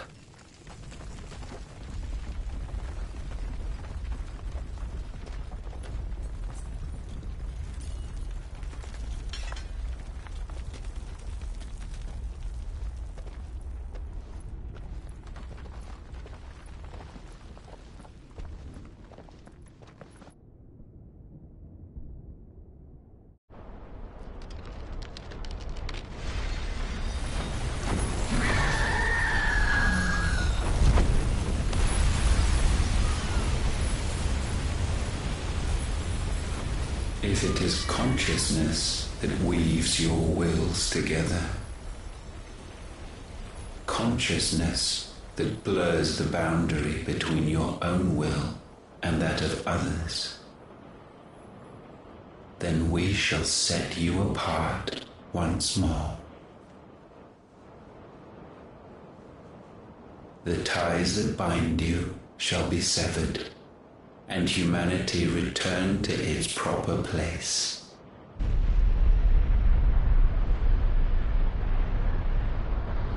By primogenesis shall a new age of reason begin.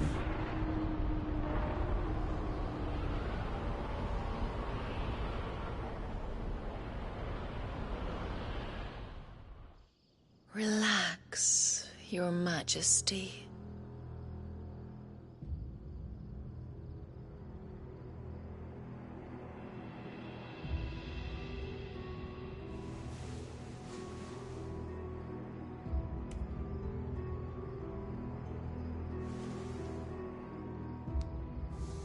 Don't you want to play? It's been a long time. If that is your wish. Men, you are as meek as all the others.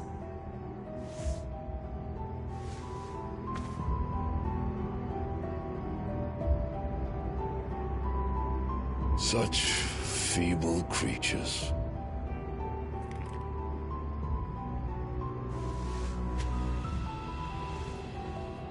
Gifted the power of icons, yet slaves to fickle emotions which usher you to your doom. And so you bind your fragile wills with strands of consciousness. The wretched handiwork of a wretched people. The sons of fire were united at last, and for but a moment their flame burned bright. Soon, Muthos shall become our perfect vessel. And then shall the world be remade. Not before the bonds are severed, of trust, of respect, of love. Only when every strand of consciousness is cut away, may Muthos return to our side. By primogenesis shall all be undone. Mankind shall be rid of his wretchedness, and Muthos of his will. But while he yet clings to it, he has the power to forge bonds anew. And so we bid you, find Muthos, and sever every one. To destroy that which has no physical form, you ask the impossible. There is nothing your black blade cannot cut, Odin. We shall unite with Muthos, and bring forth a new world. So long as our vessel remains unclaimed by humanity. It shall be done, Master. My will is yours.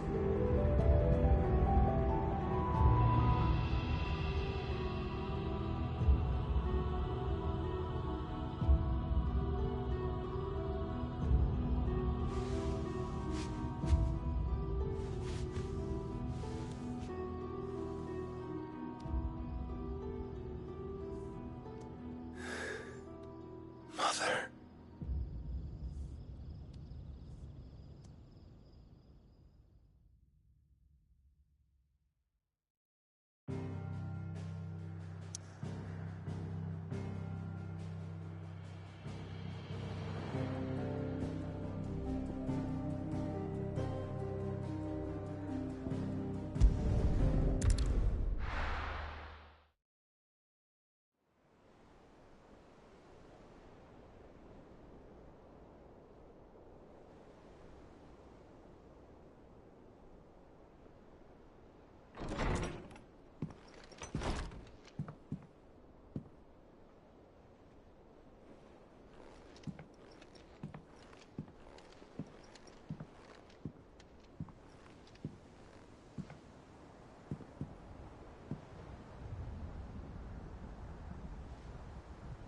How is your brother?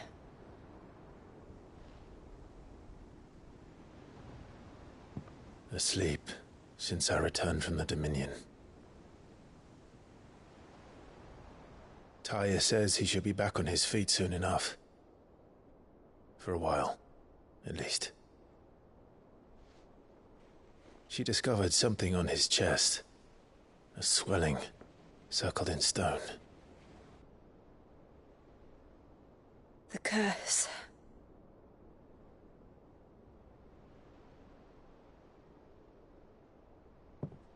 For every mountain we climb, another rises up to greet us, doesn't it? It's never ending.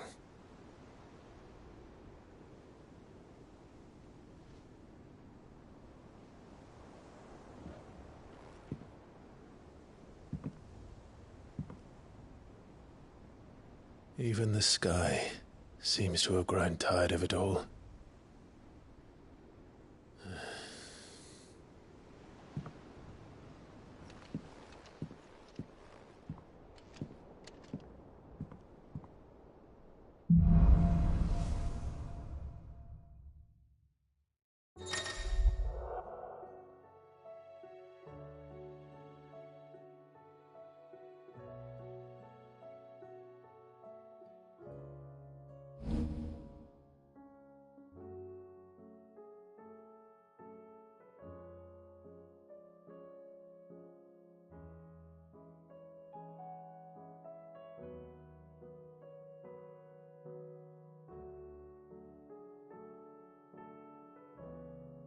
Taya won't be happy if I disturb Joshua.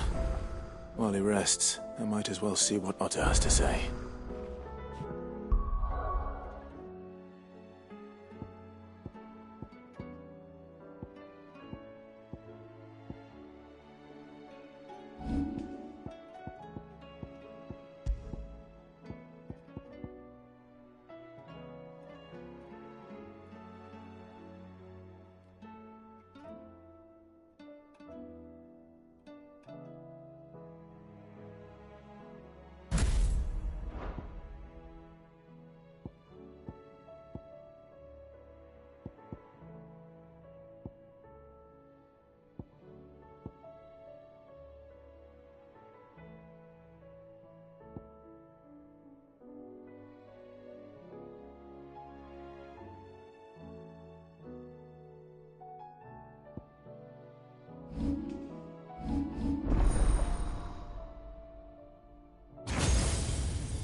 It will take time to come to terms with everything that happened in the Dominion. But time is the one thing we always seem to lack.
Did you see the pair that got hauled into tyres?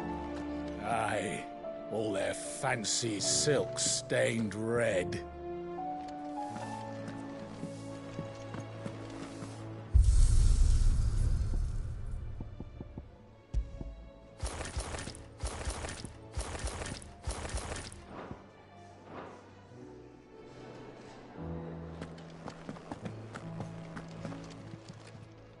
Still alive, are you?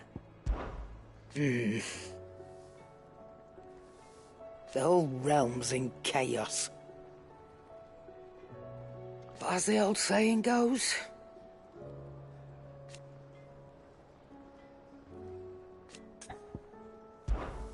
Go on, then.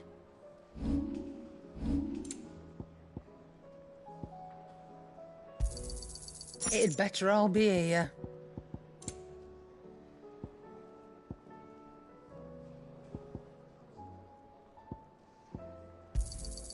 You're rubbing me blind, you know. It'd better all be here. It seems the hideaway has lost its appetite.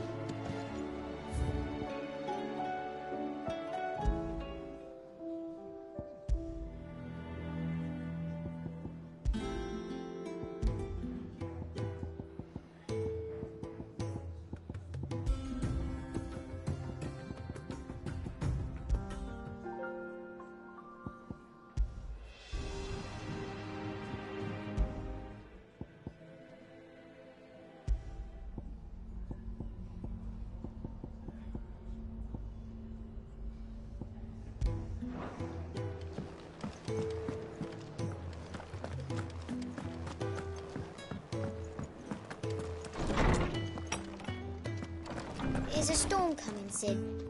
Will there be thunder?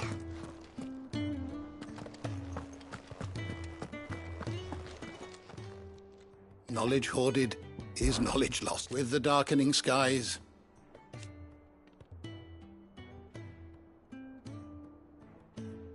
But be that as it may,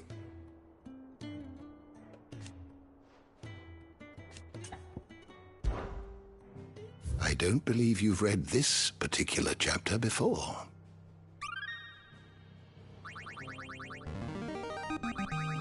I have quite the find for you today.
If you have a question for me, I should be happy to answer it.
you learn everything you need?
Is a storm coming, Sid? Will there be thunder?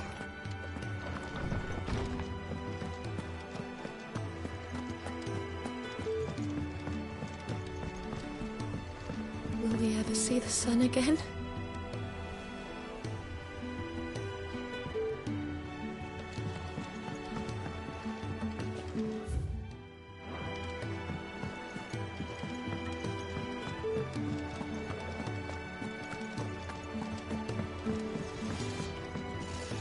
Trouble with your gear, or fretting about us guys? Unless that is... a Sancfordian, dear.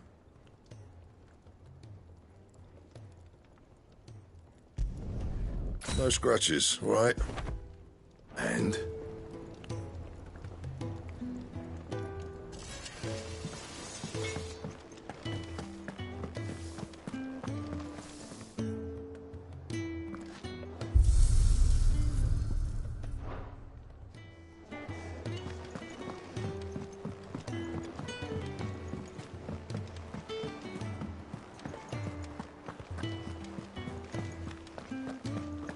Did you see that? Tell me you saw that.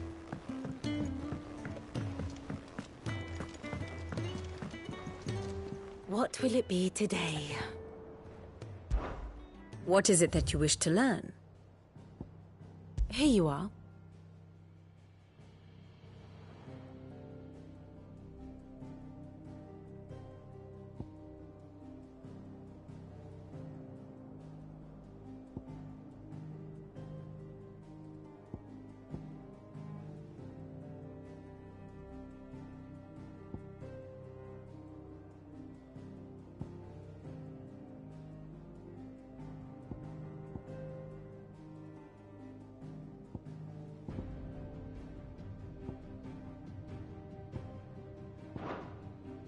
Of course.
The state of the realm is ever-changing, Clive.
I can hardly lift my arms. The curses. You just need some rest. I'll stay here with you. If you'd like, that is.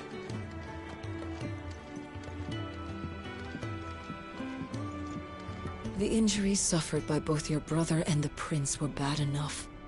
But that wound above Joshua's heart is unlike anything I've ever seen. Were he not a dominant, I fear he would have succumbed to it long ago.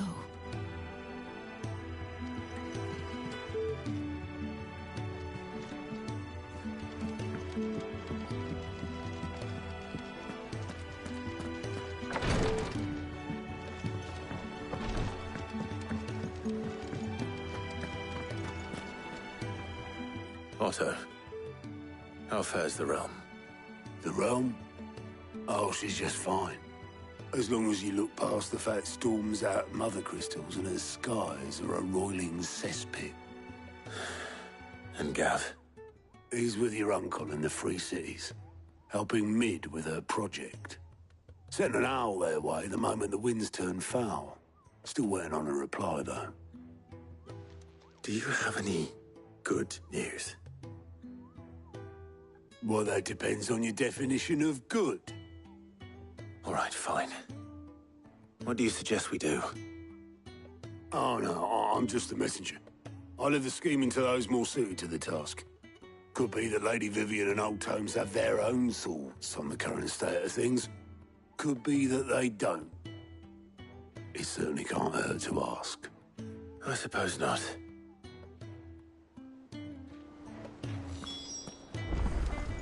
There's talk of these skies driving men mad. Most of the hideaways on edge.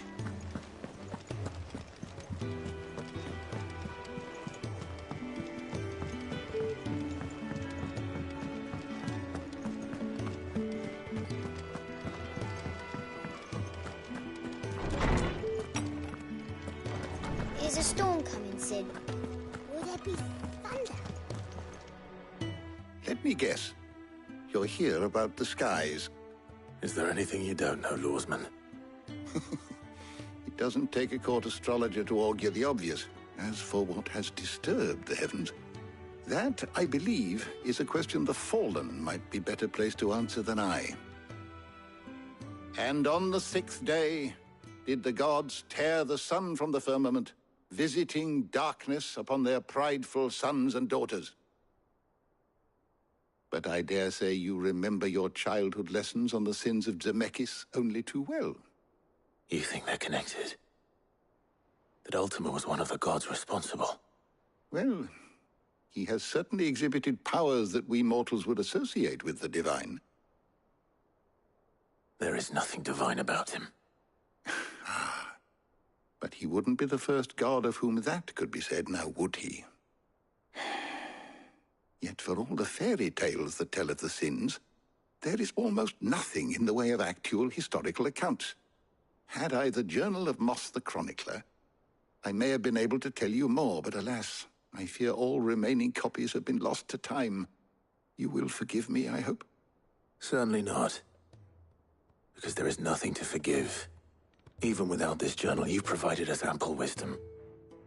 And we will always be grateful for it.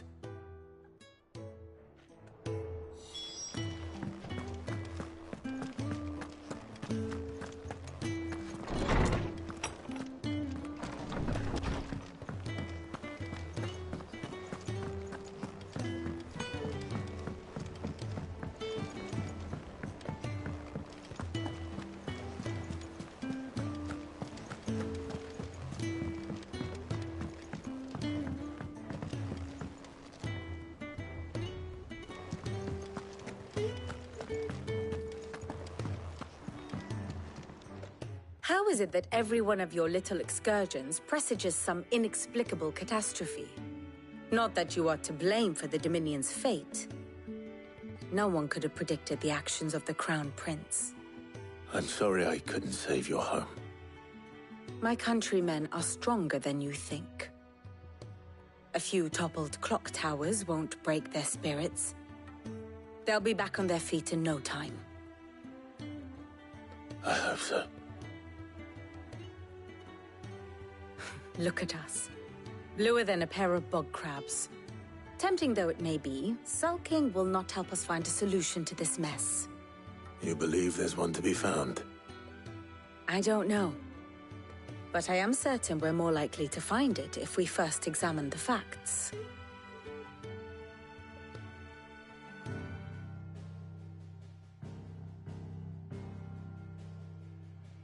Beneath these darkened skies, fear and confusion reign over Valisthea. Oh, the lands around the fallen Mother Crystals had already begun to wilt for want of ether. But not like this. Crystals that filled wells and fueled furnaces, now nothing but pretty shards of rock. And those that hang from the people's necks cast nary a glimmer of light to keep the dark at bay. It is only a matter of time before the common folk convince themselves that the end of days is upon us. Yet I fear a swift end is more than we can hope for. While most of the world thirsts for ether, the remainder drowns in it, spawning Akashic in droves. And amidst the hordes of mindless beasts, with magics as like to fail as function, even the strongest nation would falter. Rosaria and the Iron Kingdom teeter on the brink of collapse, while the tragedy in Twinside has all but paralyzed the Holy Empire. Dhalmekia fares little better. Rumor has it the ministers fled the capital after the fall of Drake's Fang, leaving their beloved republic to crumble. Waloed, meanwhile, moves in earnest. The Einherjar has been sighted off Storm. The world, in short, is in chaos. It would seem our civilization was nothing but a castle of sand, to be washed away at the whim of the waves.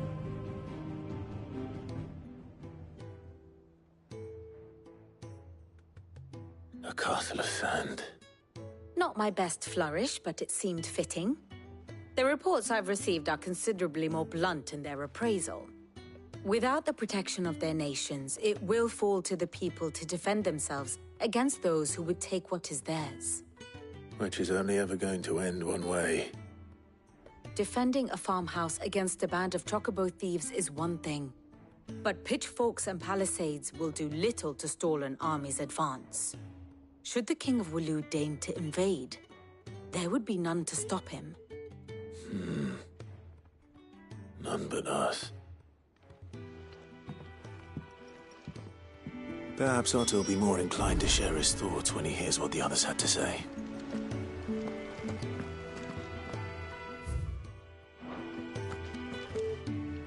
Clive, we have a problem.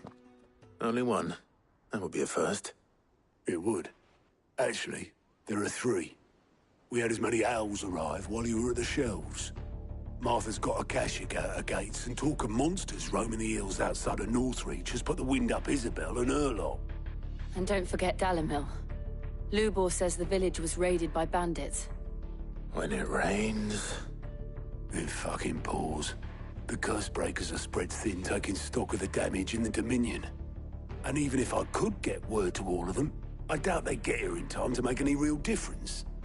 Which means there's only two people who can. Jill and I. Let them know we're on our way.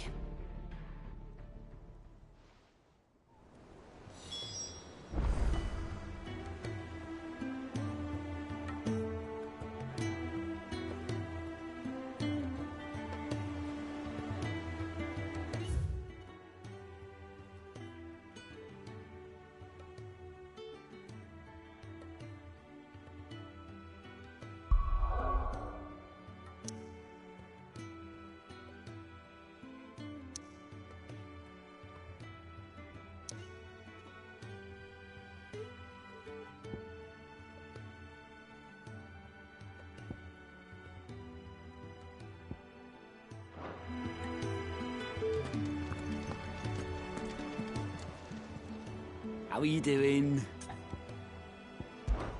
I don't mean to be gloomy.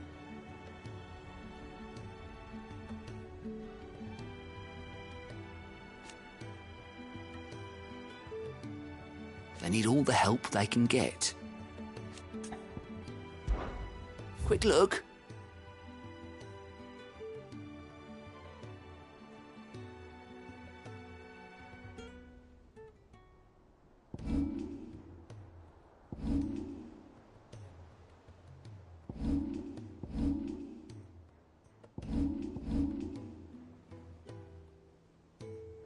Seen enough?